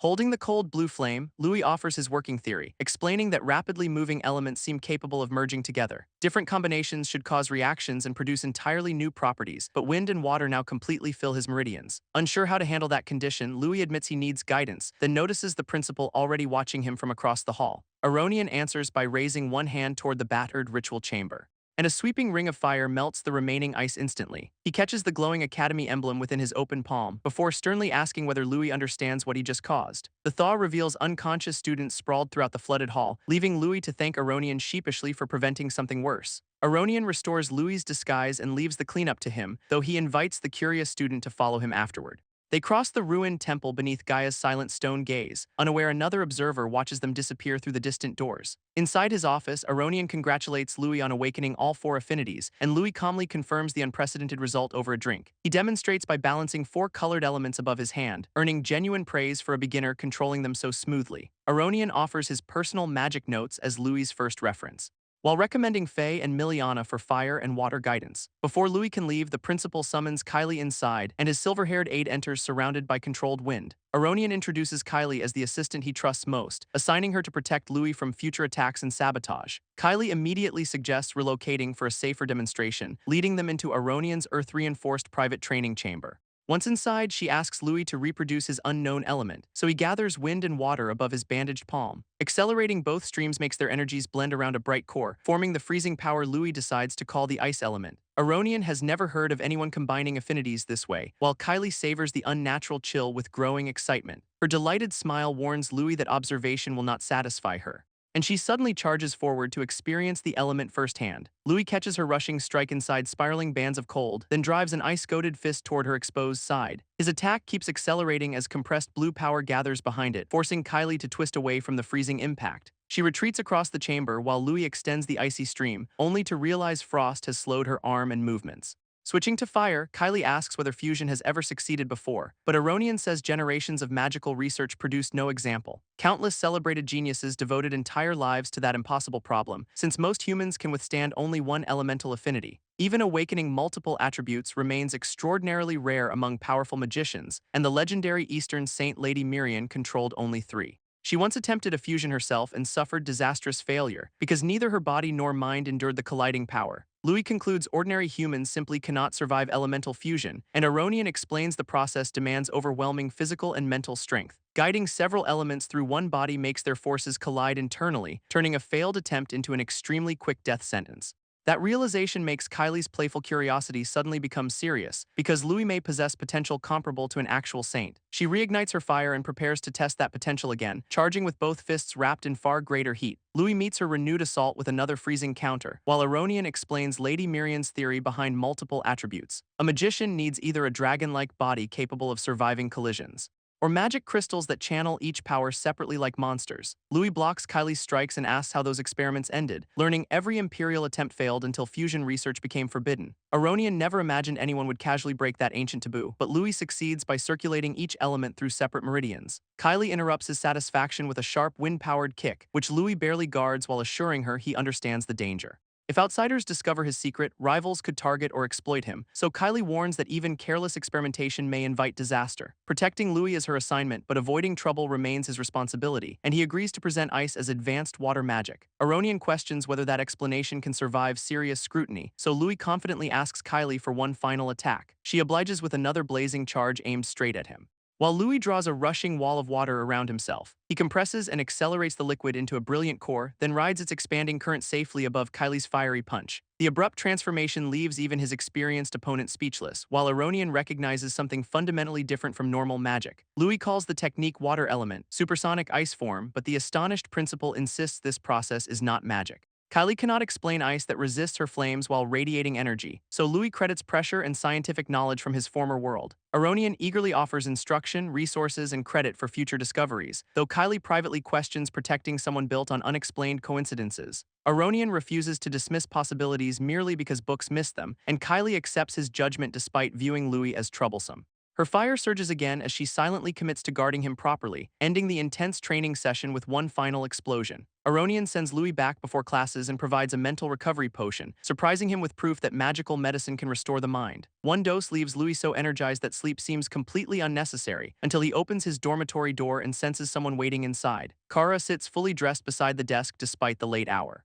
making Louis wonder whether his quiet roommate stayed up for him. He thanks Kara for exposing the hidden artifact during awakening, then receives a black card instead of any explanation. Its merchant company crest reveals why Kara recognized such specialized equipment, though Louis warns that helping him could attract dangerous enemies. Kara offers only a curt thanks and leaves the conversation there, while Louis stores the favor for future business opportunities. Their first morning class gathers new students inside the academy training hall, where the flamboyant Derek introduces himself as their physical instructor. He promises martial arcane fundamentals and perfectly conditioned bodies, immediately convincing most students that their new teacher is terrifyingly strange. Louis overlooks the theatrics because Derek's emphasis on body and mind is correct, and that calm assessment catches the instructor's eager attention. Derek flashes across the formation before anyone can follow his movement, appearing beside Louis and declaring his condition perfect. He enthusiastically inspects the newcomer's thoroughly trained physique at close range, leaving Louis deeply regretting every sensible thought he just had. Derek then contrasts Louis with supposedly useless sons from great families, dismissing the insult as nothing when one noble student protests.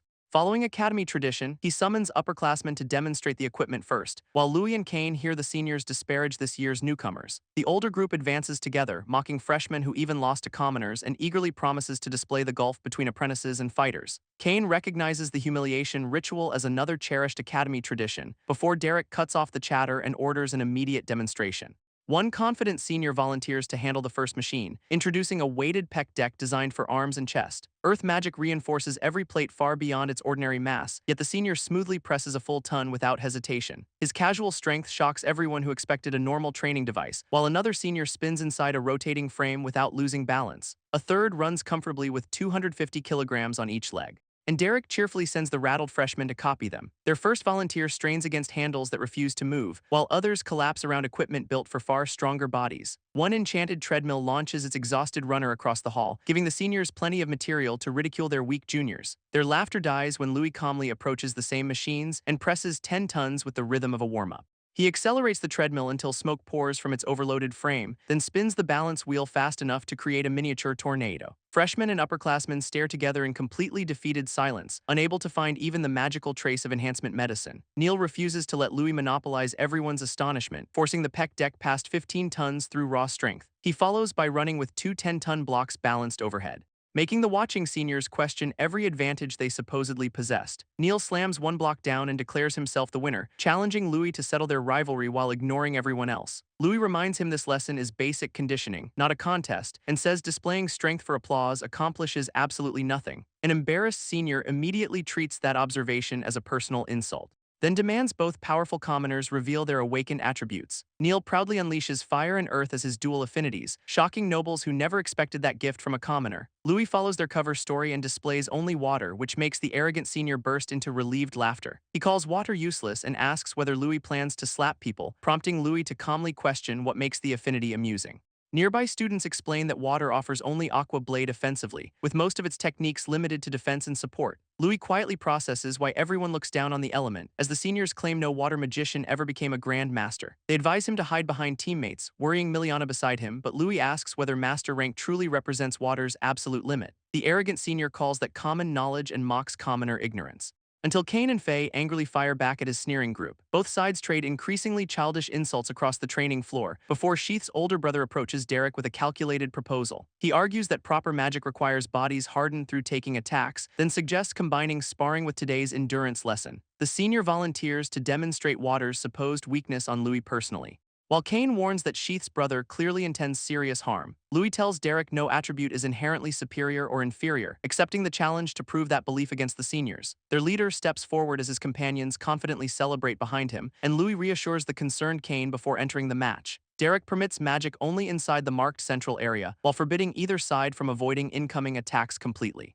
Neil welcomes those brutal rules with a blaze of laughter, thrilled that the freshmen can finally fight their seniors directly. He ignites both arms and openly challenges every supposed weakling present, making Sheath's older brother plan to punish him after Louis. The senior gathers earth into a dense protective shell, flooding the center with golden light as the formation completes. Louis watches without concern while the armored fighter advances, fully encased inside a massive technique called Earth Armor. The protected senior lunges straight toward his water-using target, but Neil intercepts him with one perfectly timed flaming punch. That impact drives the armored fighter violently into the floor, stunning every senior who trusted the defensive technique completely. Neil dismisses his fallen opponent as just another weakling, having shattered supposedly supreme Earth Armor in a single blow. Sheath's brother orders the remaining seniors to overwhelm Neil together, and multiple attackers converge from the ground and air. Neil tears off his restrictive jacket and welcomes the combined assault, absorbing a rapid barrage across his newly exposed guard. Yet every strike feels harmless, and Neil grins through the punishment before snapping one attacker away with a brutal counterkick. He seizes another senior and swings him through the formation,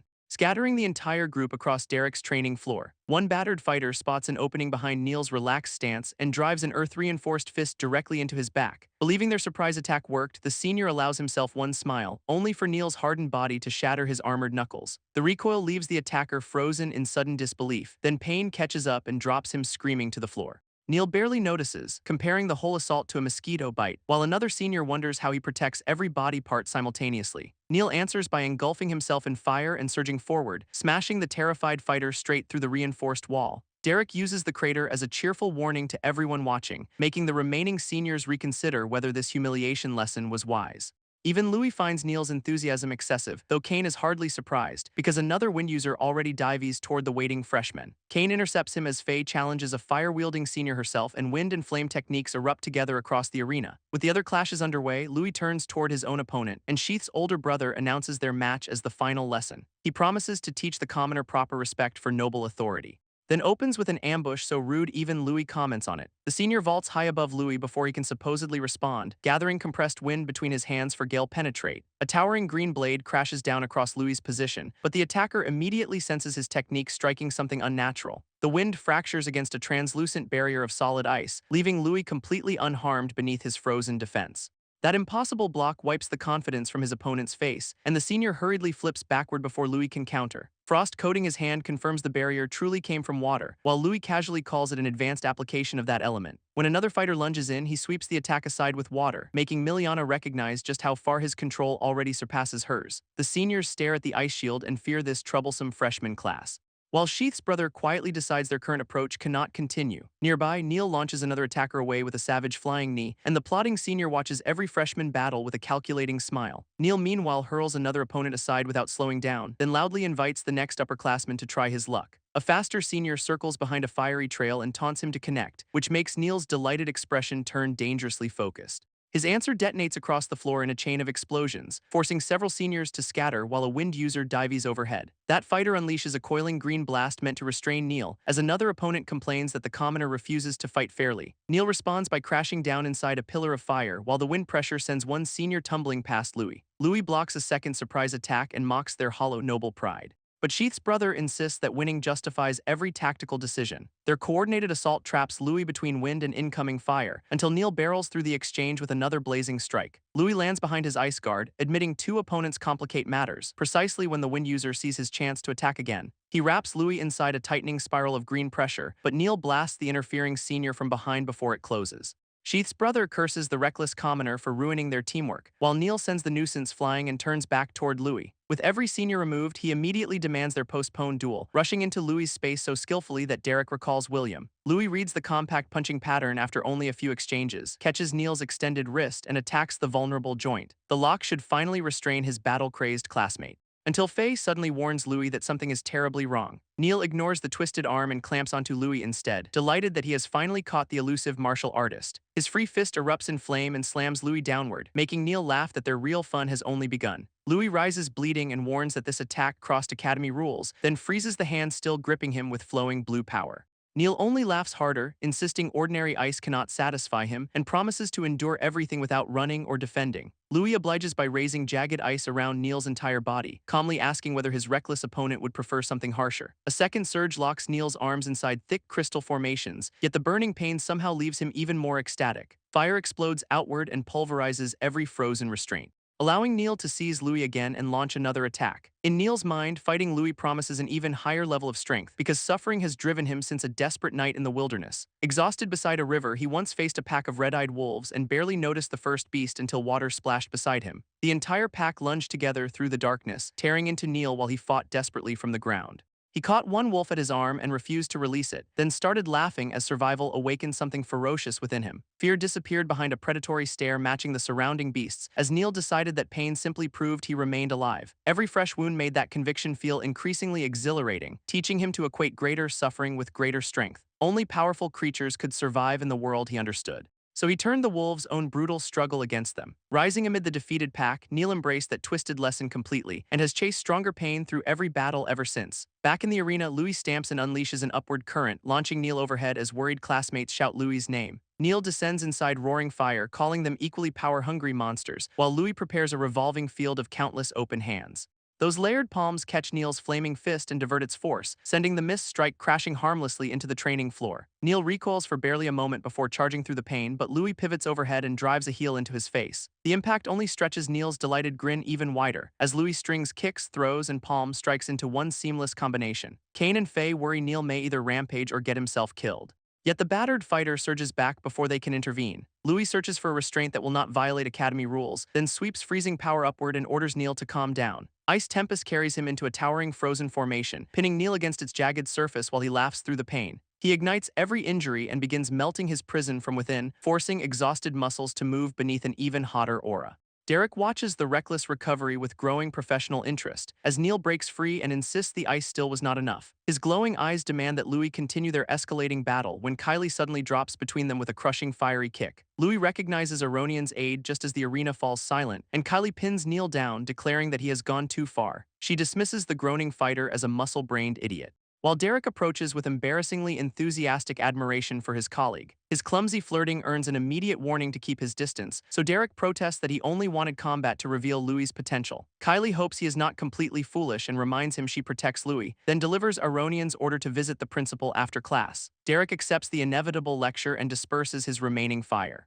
Though this extraordinary freshman class continues occupying his thoughts, Kane and Faye return to Louis, equally curious about everyone's future strength, as Derek orders Neil dressed and threatens to deduct academy credits. Neil submits, realizing he cannot endure a master and needs monster hunting money, before the bell ends class amid a thoroughly demolished training hall. While seniors limp away, Kane asks how often freshmen ever defeated them. And Louis notes that his academy materials mentioned no such record. Kane reveals it happened only 3 times, producing several future Grand Masters, with the latest victory belonging to the generation of their fathers. Elsewhere, a wounded senior apologizes to Jess and suggests secret retaliation, but Jess praises their effort and says revenge offers plenty of opportunities. Even a genius remains an imperial citizen beneath noble authority. So he confidently believes Louis' fate still belongs in their hands. Back among the freshmen, Faye asks Miliana about Louis' water techniques, but Miliana admits such unprecedented control cannot simply be copied. She needs offensive applications of her own and sees no easy answer, though Faye reminds her that plenty of time remains to improve. Miliana still feels desperate to succeed for her struggling family, prompting Faye to call Louis over with a possible solution.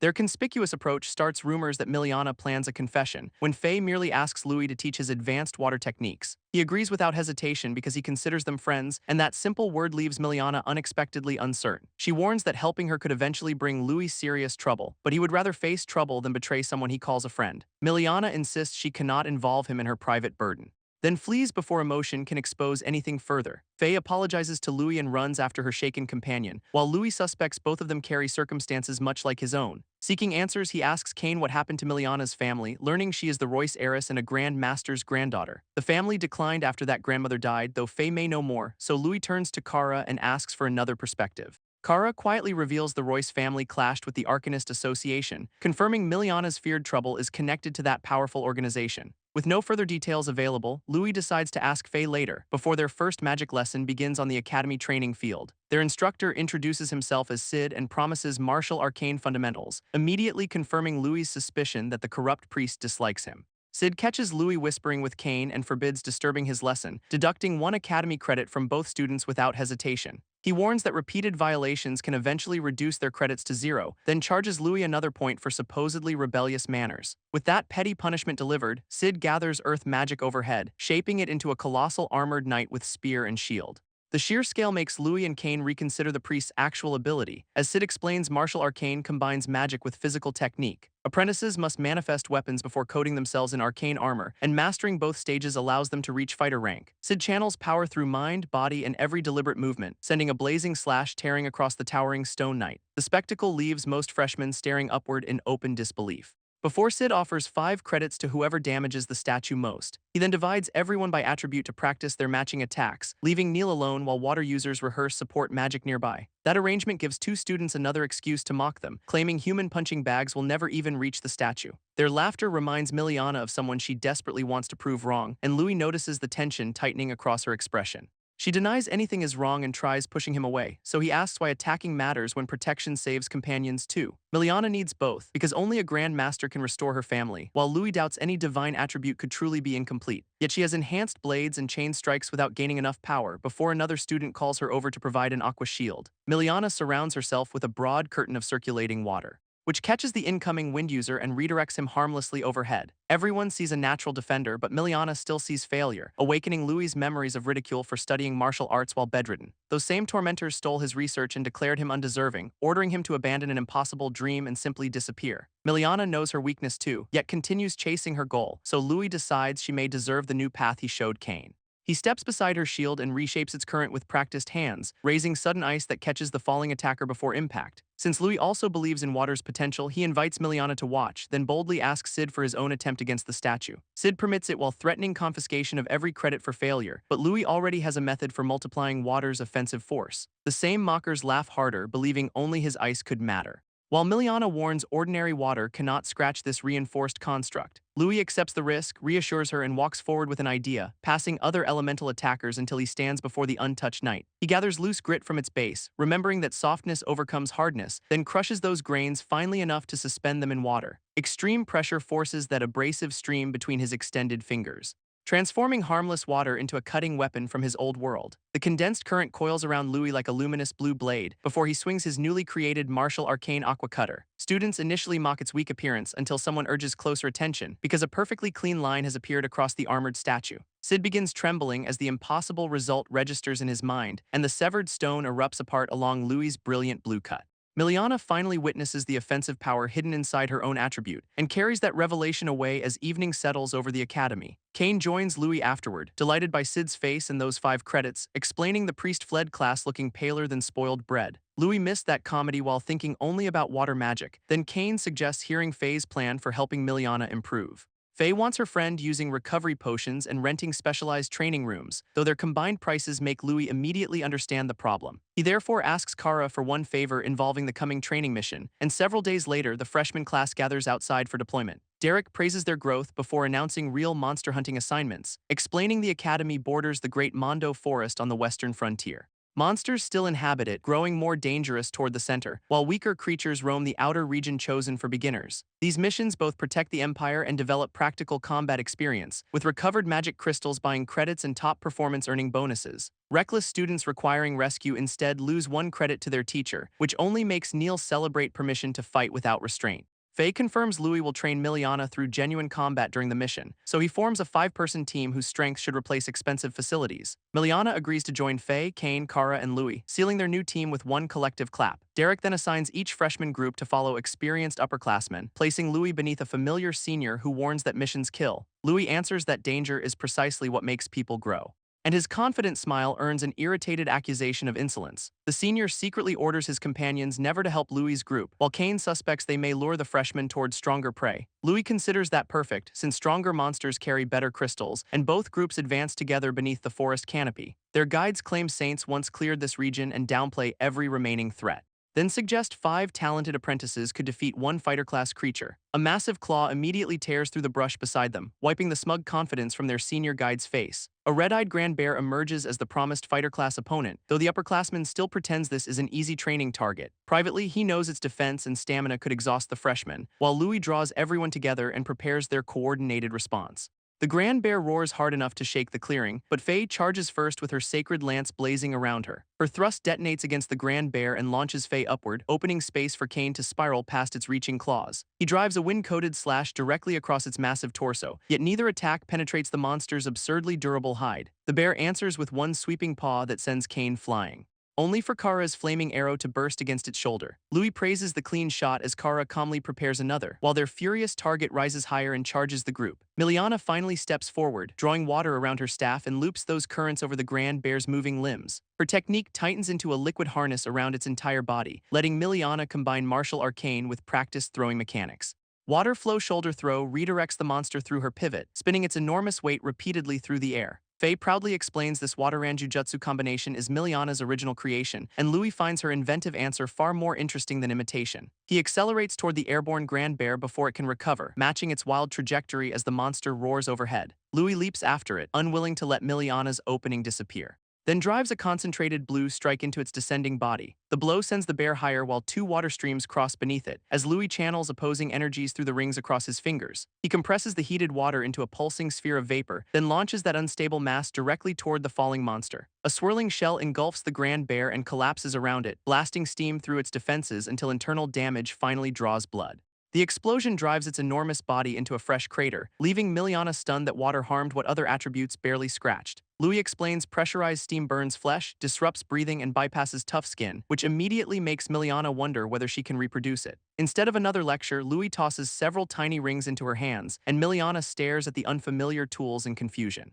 He commissioned them through Kara after noticing Sid channel multiple attributes, preparing one set specifically so Miliana could use the same method. Her first activation produces a terrifying column of concentrated flame, forcing Miliana to recoil as the entire clearing erupts behind her. She shields herself from the scorching wave sweeping past, while its blazing trail tears straight through the distant forest. Miliana can only stare at the rings responsible for such power, and the smoldering grand bear makes their potential impossible to deny. Even the watching senior trembles because that fighter-class body nearly vanished, but Louis suddenly senses several heavier presences drawing closer. Their guide recognizes the approaching threat and immediately loses his voice, as an entire troop of flaming blaze Kongs charges into view. The leading monster pounds its chest and bellows across the scorched clearing. While Kane asks why such creatures make their situation so dangerous, their senior explains Blaze Kongs should never appear near Academy territory, much less gather here in a coordinated group of this size. That means other student teams may already face the same danger, so the terrified upperclassmen retreat and demand immediate teacher support. Derek arrives carrying wounded students and demands an explanation himself, while Neil happily confronts one towering Blaze Kong without hesitation. The unexpected monster only makes his battle-crazed grin return, as fleeing students race beneath a bright signal streaking overhead. Louis realizes creatures this misplaced could indicate something far worse, before a Blaze Kong looms over one abandoned senior. The desperate student summons soil armor around his entire body, but one downward blow smashes his golden defense into the ground. He lies trembling inside the crater formed by that effortless strike. While the monster reaches down to finish its helpless target, the injured senior can do nothing except scream beneath its shadow until Louis crashes in behind a bursting wall of water. His rising strike rips the Blaze Kong away from its victim, giving Kara and Miliana time to carry the upperclassmen towards safety. The remaining three promise to follow after covering their retreat just as the monster compresses a blazing sphere inside its mouth. Louis recognizes the attack and urgently orders everyone aside before a concentrated fire beam tears through their formation. Miliana and Kara escape with the wounded senior as flames chase them, leaving Kane and Faye to coordinate against the fully enraged monster. Kane uses Accelerate to launch himself through the ongoing fire stream, drawing both wind-coated blades as he closes the distance. The Blaze Kong blocks his first slash with one hardened forearm, but Kane redirects Wine's stab across its exposed side. Faye follows immediately, refusing to let the monster regain balance and sweeps her burning weapon through a descending arc. The impact drives the Blaze Kong headfirst into the shattered earth, making Kane wonder whether subtlety ever entered Faye's muscular brain. She answers by gathering another fiery spiral around Icrid Lance, then hammers down with Cremont Fall to deepen the crater. Inside the fractured monster, Faye finally locates its glowing magic crystal and concentrates every remaining flame into her sacred lance. One piercing descent drives the weapon through that exposed core, releasing a circular shockwave that tears across the clearing. The Blaze Kong's inner crystal fractures into burning fragments, allowing Faye one relieved breath over their first defeated enemy. Kane warns her not to relax while several monsters remain. Precisely as another Blaze Kong unleashes a descending fire blast, Louis intercepts it with an expanding shield of solid ice, then freezes the attacker's arm and surges upward along its body. Jagged crystal grows around the Blaze Kong in rapid layers, sealing the apparently defeated monster inside a towering frozen prison. Faye thanks Louis, having assumed the creature was already finished, when fire suddenly gathers inside its open mouth again. Louis tackles Faye clear as another blast erupts from the ice, and the supposedly dying monster shatters every frozen restraint, even its earlier wounds visibly close beneath the lingering flames, confusing Kane because Blaze Kongs are violent, not regenerative. Louis recognizes that unnatural recovery and feels an old dread return because it resembles Neil's impossible healing during their arena battle. Elsewhere, Neil laughs through another hit and demands something stronger. Before casually extracting a crystal from his defeated Blaze Kong, Derek faces several more regenerative monsters surrounding him at once and realizes their closing wounds will soon overwhelm nearby students. Back with Louis, enormous figures converge around his exhausted trio, making him understand their situation has become deliberately lethal. More Blaze Kongs emerge until every escape route disappears, while Kara and Miliana lie unconscious beside the senior they rescued. That supposedly injured upperclassman quietly opens one perfectly alert eye, satisfied that his preparations will let these altered monsters finish Louis. A green ring flashes beneath his hand as he issues that final command, and the entire Blaze Kong troop turns toward Louis together. One creature suddenly coats its body in flame like arcane armor, horrifying Kane because monsters should never wield a human combat technique. Its first armored step pulverizes the ground beneath Louis, who barely rolls clear before the descending foot catches him. Every remaining Blaze Kong ignores the others and targets Louis alone, while their leader condenses a blazing sphere above one palm. The fireball swells into a miniature sun over the clearing, and even Louis freezes when he feels its concentrated power. 5 more Blaze Kongs raise identical suns around his isolated position, making Kane and Faye shout Louis' name as they rush forward. Every fireball launches together and converges in one blinding detonation, while the traitorous senior watches the inferno from a safe distance. Convinced no apprentice could survive, he declares his operation successful, though Derek suddenly senses an unfamiliar pressure beyond the flames. Neil feels it too and looks toward Louis' battlefield in confusion, just as several blue beams lance outward through the explosion.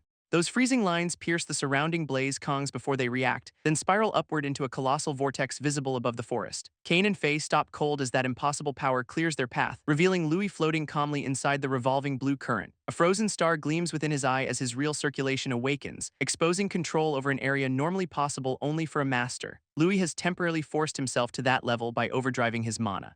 accepting the dangerous strain because no safer option remains. He centers his breathing and unleashes breathing technique, ice shaping the entire vortex into a gigantic crystalline dragon. Its sweeping body tears through one blaze Kong after another, scattering the whole troop across an eruption of frozen spikes. Louis rides the fresh ice forward and whips into a rising kick, circling the next attacker before driving his palm toward its chest. The Blaze Kong notices the compressed current only one instant too late, as Louis releases it through a crushing close-range body blow. He rebounds overhead while another frozen blossom erupts beneath his target, then wraps his fist in rotating water for the next exchange. A flaming punch sweeps past as Louis slips underneath its arc, letting an ice spear catch the attacking monster from behind. Jagged crystal closes around that Blaze Kong before it can turn. While two more converge on Louis with burning fists, he crosses rising ice blades between both incoming attacks, forcing the confused monsters apart along separate frozen channels. Louis accelerates between them so quickly that blue afterimages remain, arranging all 8 enemies inside his glowing 8 trigrams formation. Ice bursts from every marked position and locks their bodies in place, giving Louis one silent breath before the finishing sequence begins. Chainpalm sends overlapping blue impacts through the entire formation, and towering crystal pillars erupt wherever each strike lands. The technique ends with Louis dropping exhausted onto one knee, surrounded by every Blaze Kong sealed inside massive ice formations. The trapped monsters roar as Chainpalm reverberates through their prisons, breaking each formation into frozen blocks suspended around Louis. Watching from hiding, the senior senses that strange pressure exactly as expected. While Kane and Faye celebrate an entire troop defeated almost instantly, Louis notices wind and water suddenly responding more easily than before, until Kane drapes over him and loudly praises the overwhelming ice technique. Faye ends their celebration, warning that another ambush could still happen, but Louis senses Academy teachers already approaching through the forest. The hidden conspirator realizes rescue has arrived and abandons further attacks. Crushing a glowing control device between both hands before escaping, he retreats while bitterly declaring Louis merely survived through luck, as a green cyclone descends upon the ruined battlefield. Aronian emerges from it and orders staff to rescue students and clear monsters, sending instructors across the ice to reach every fallen team. The principal approaches Louis' group and first confirms their safety, then learns Louis somehow defeated several master-level Blaze Kongs alone. Even Aronian pauses at that number before considering what it implies, though Louis insists the unnatural incident matters more than his victory. He presents one severed Blaze Kong head preserved inside clear ice, and Aronian orders everyone back while the Academy investigates the rest. Back on campus, Louis spends his newly earned credits at a potion shop, where the clerk warns that excessive mental recovery medicine harms the body. Kylie catches him leaving with an entire bag and requests a private conversation, revealing Aronian found alchemy, drugs, and artificial modification in the corpses. Louis therefore confirms the entire forest incident was intentionally engineered, while Kylie suspects enemies exploiting an aging imperial leadership. With no successor chosen, powerful candidates seek control through their children, though Louis rejects a simple succession struggle as the complete explanation. Those altered monsters ignored everyone else and specifically hunted him, so Kylie promises to investigate independently and provide whatever help she can. Before leaving, she urges Louis to grow stronger and justify Aronian's faith, leaving him to study one recovery potion with renewed determination. He drinks it immediately and discards the empty vial behind him, telling his waiting friends that relentless training remains the obvious plan. Whatever conspiracy approaches, Louis cannot afford to waste another moment. Elsewhere, the traitor's senior reports their modified monsters underperformed badly, admitting most corpses self-destructed while several remained for Academy recovery. His seated father listens without displaying any concern, even when warned Aronian may uncover evidence within those bodies. The noble dismisses it because the test subjects originated from the Bolton Empire. More importantly, Prince Von studies Louis' portrait and questions his cursed identity, while Brian insists that terrifying aura confirmed every private suspicion. His father merely snaps once and asks why they should interfere, igniting the portrait inside a coil of crimson flame. Prince Von compares the cursed child to an insect beneath notice, despite Brian warning that Louis could destroy their hidden weapon and plans. Von instead orders Louis' information delivered to the association's higher ranks, making Brian realize the Arcanist Association will become their next blade. As the portrait burns, Von invokes the goddess's protectors and their sacred duty, planning to let another enemy eliminate Louis with its own hands. Meanwhile, Louis begins another solitary session inside the Academy arena, circulating blue power through his stance until water coils around him.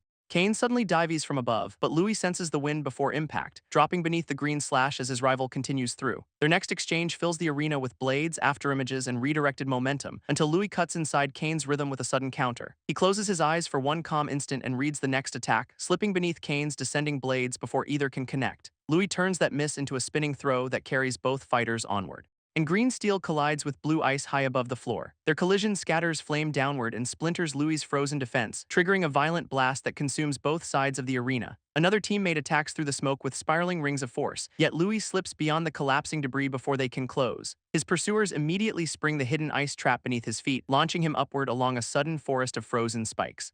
Faye smashes through the crystal and drives their combination onward, ending the entire sequence inside one enormous explosion. The team celebrates, convinced their carefully timed assault finally connected, although Kara warns that Louis probably discovered their plan already. Sure enough, his silhouette walks from the smoke and praises their attempt, noting Kane's improved speed and Faye's stronger bare-handed spear movements. He especially praises Miliana for concealing Kara's item with mud. Admitting their remarkable growth nearly let the whole strategy succeed. Kane still groans because Louis escaped without suffering any real damage, while Faye questions his strange method of sensing motion through energy. Louis explains that it combines circulating spirit and magic together, promising lessons after more research as Miliana hands him a recovery potion. Watching him drain yet another vial, she voices one lingering suspicion, saying Louis sometimes seems like someone who came from another world. Louis nearly chokes on the potion and nervously asks what inspired that thought, so Miliana points out how freely he shares techniques families normally hoard. Kara watches his awkward reaction while Louis quickly prepares an innocent explanation, claiming commoners simply benefit when everyone learns and becomes stronger together. Faye accepts that answer and orders everyone to rest before tomorrow's class, warning Louis not to continue dangerous training without companions nearby. Kane cheerfully escorts him toward the exit as the others follow, but Louis soon falls behind and remains alone inside the arena. He opens another heavy bag filled with green recovery potions, only to discover that his rapidly shrinking supply needs replacement already. Louis raises another vial and begins drinking despite the obvious excess, when a sudden hand clamps around his wrist and stops him. Kylie confiscates the potion, knowing he consumed the same medicine yesterday, and warns that repeated doses will eventually reduce his brain to mush. Louis understands the danger, yet his urgent responsibilities leave little patience, because he promised Laciella to reach Grand Master and reclaim their orphanage. He also remembers the hidden enemy whose strange power keeps pursuing him, answering that threat with a silent vow to prove his own strength. Even entire crowds of monsters cannot matter if they continue targeting him, so the glowing potion remains an irresistible shortcut toward his goal. Louis insists that unfinished responsibilities demand every possible increase in strength, assuring Kylie that controlled doses merely double his available training time. He drinks before she can stop him and waits for the familiar recovery, while Kylie watches closely, clearly unconvinced by his confident excuse.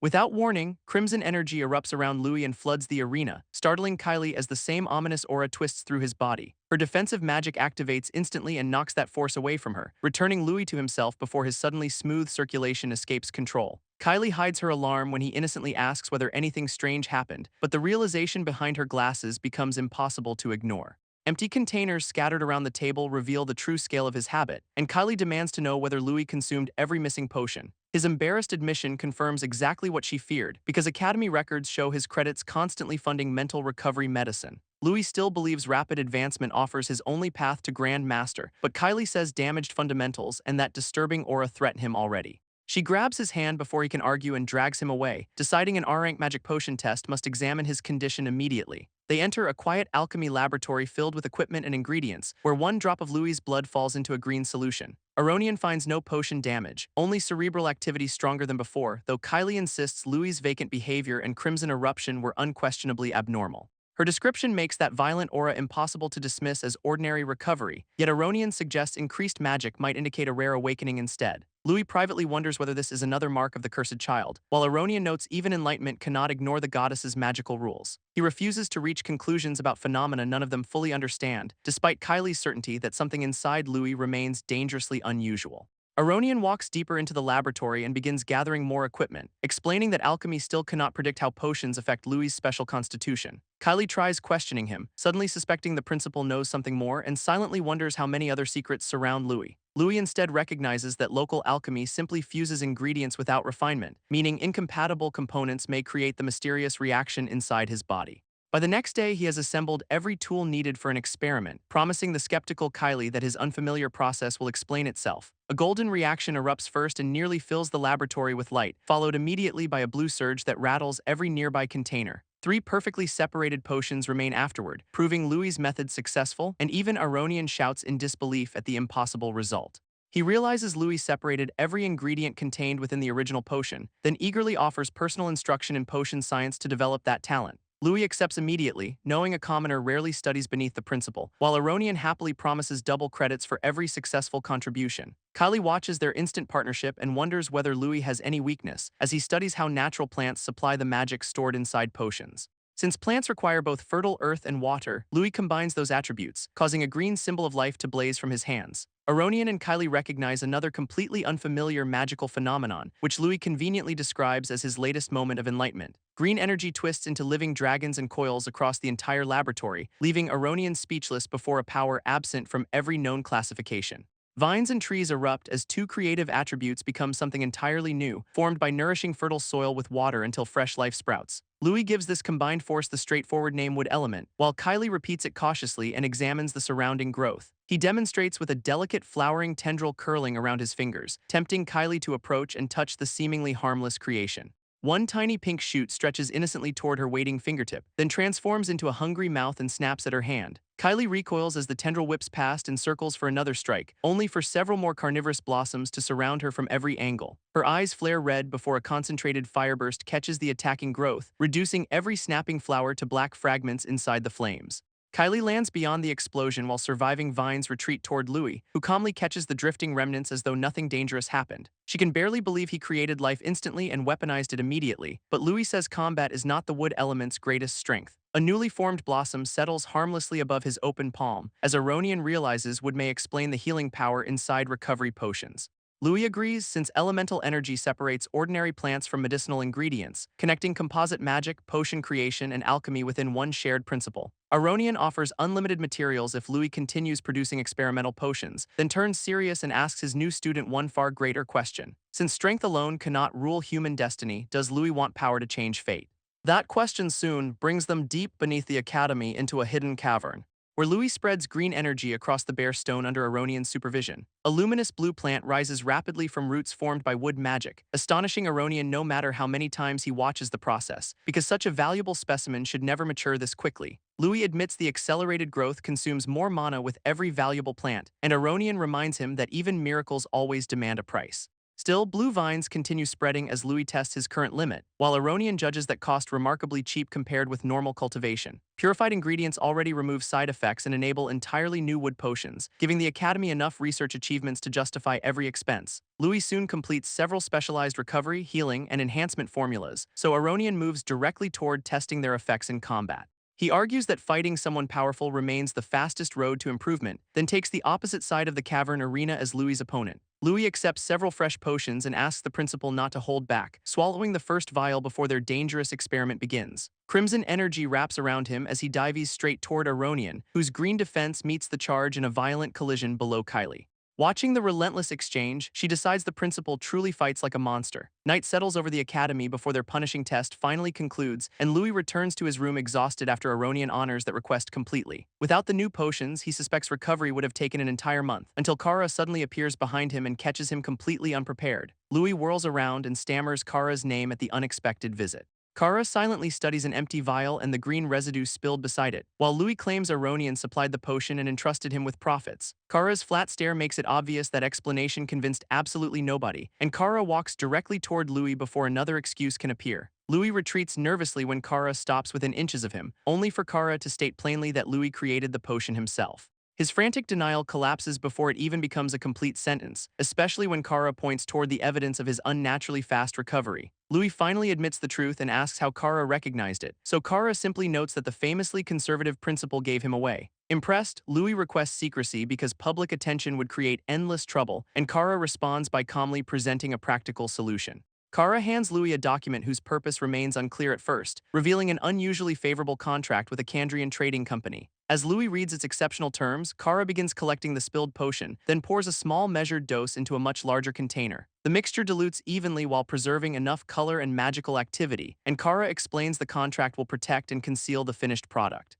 Louis realizes the trading company can distribute his potions under its own name, keeping every customer from discovering who actually developed them. Kara adds guaranteed profit under Aronian's respectable name, while the hidden developer remains protected from every curious buyer. Louis sees how many sales routes would make tracing the product nearly impossible, but accepts the attractive offer only after adding two firm conditions.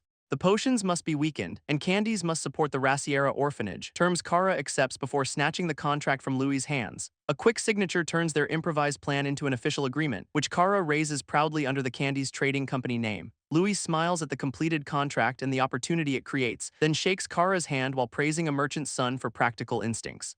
He also whispers additional business advice that could strengthen the company, leaning closer so their unusually sensitive arrangement remains completely private. Whatever Louis proposes surprises Kara enough to break that usual composure, before Louis leaves to prepare tomorrow's potion shipment and recommends rest. Kara watches the closing doorway for a long, thoughtful moment, then follows into the corridor once Louis has disappeared from sight. One hand quietly loosens the ribbon holding Kara's short hairstyle together, releasing long purple hair that glimmers strangely beneath the hallway light. Outside the academy, two pale birds launch from an upper window and carry this quiet transition into the night beyond the dormitory. The birds burst through an upper opening inside two clouds of concealing smoke, transforming into masked, taloned attendants before landing silently in the corridor.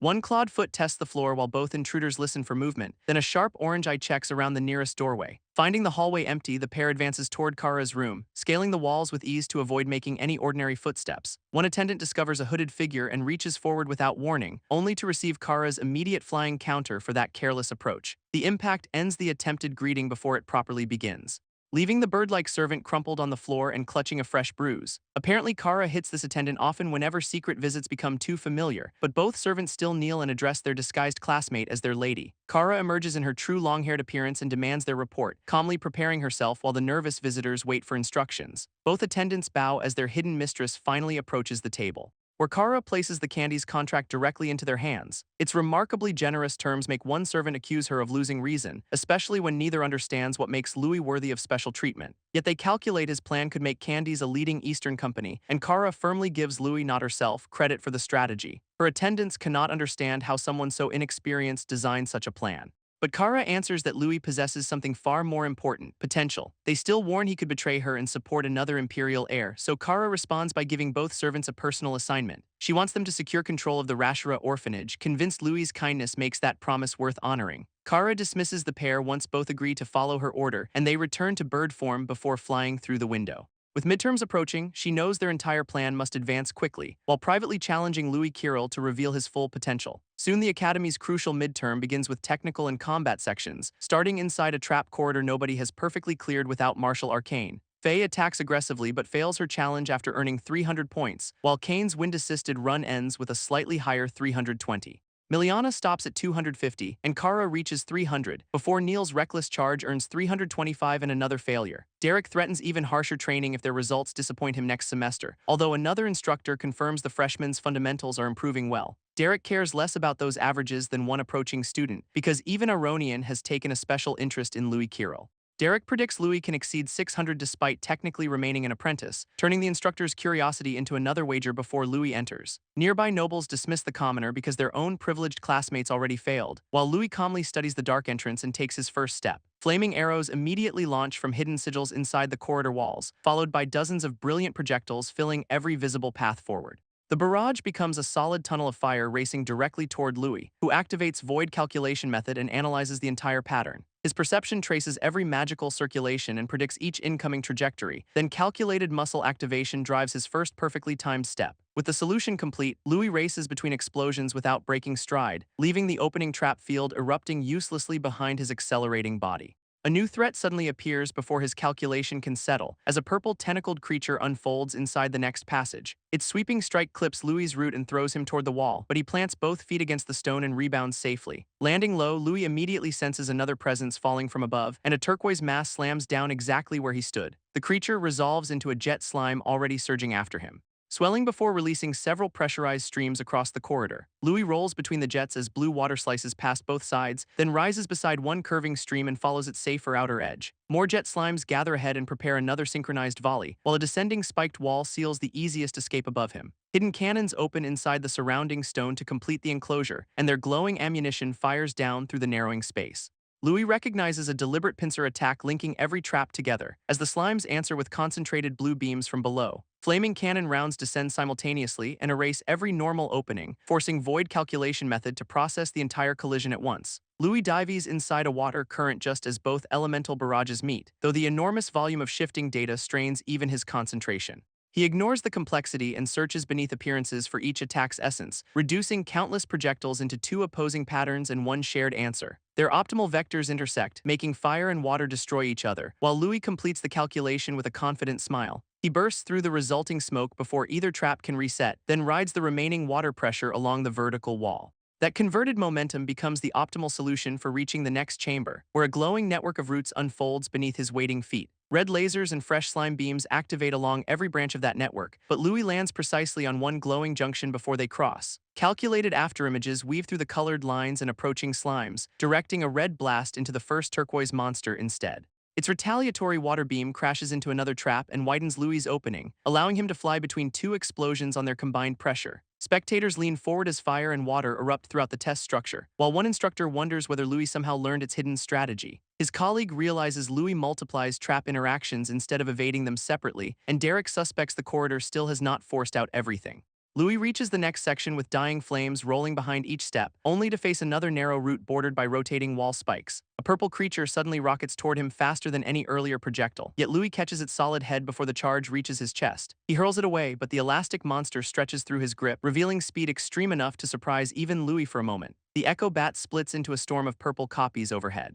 Famous as the continent's fastest monster and another impossible physical obstacle, Louis answers by driving force into the floor and launching himself upward, surrounding his body with calculated blue paths that pursue every echo. Louis adjusts 3 movements in sequence and redirects those pursuing lines, until their blue trajectories spread behind him like an enormous fan. One chosen path intercepts the fastest purple echo at precisely the right moment, allowing Louis to seize the real bat and smash it downward. Even the observing instructors stare when his answer succeeds instantly, because Louis identifies and eliminates every echo in its proper order. His judgment separates false targets while physical precision handles the survivors, leaving every echo bat defeated before the evaluators finish reacting. A brilliant completion signal erupts above the corridor entrance, and the scoreboard awards Louis an unprecedented 999 points. First place appears beside his name as Louis finally exhales, while losing spectators accuse Derek of baiting another expensive wager. The instructors confirm Louis broke the Academy record with a perfect result, and his friends immediately surround him, demanding the secret behind it. Neil brushes past Louis without offering his usual challenge, then walks away alone while the entire group watches in confusion.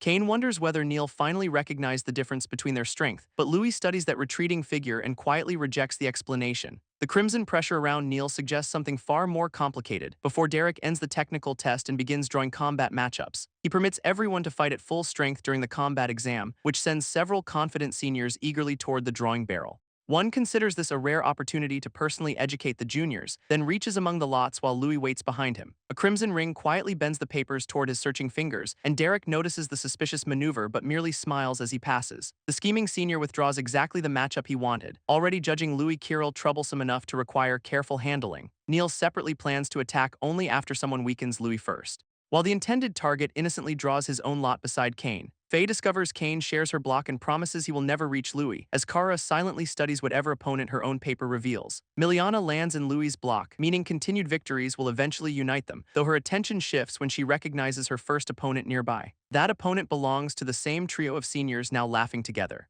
Yet Louis promises Miliana that every future match will receive his full strength. Neil watches their conversation and tightens his grip around his selected lot, while the seniors order one another to exhaust Louis before their leader strikes. Derek finally divides every competitor according to the completed brackets, leaving Faye delighted and Kane irritated by their inevitable confrontation. Miliana's path opens against one smug member of that senior group, while Neil's side points straight toward Louis as the matches begin.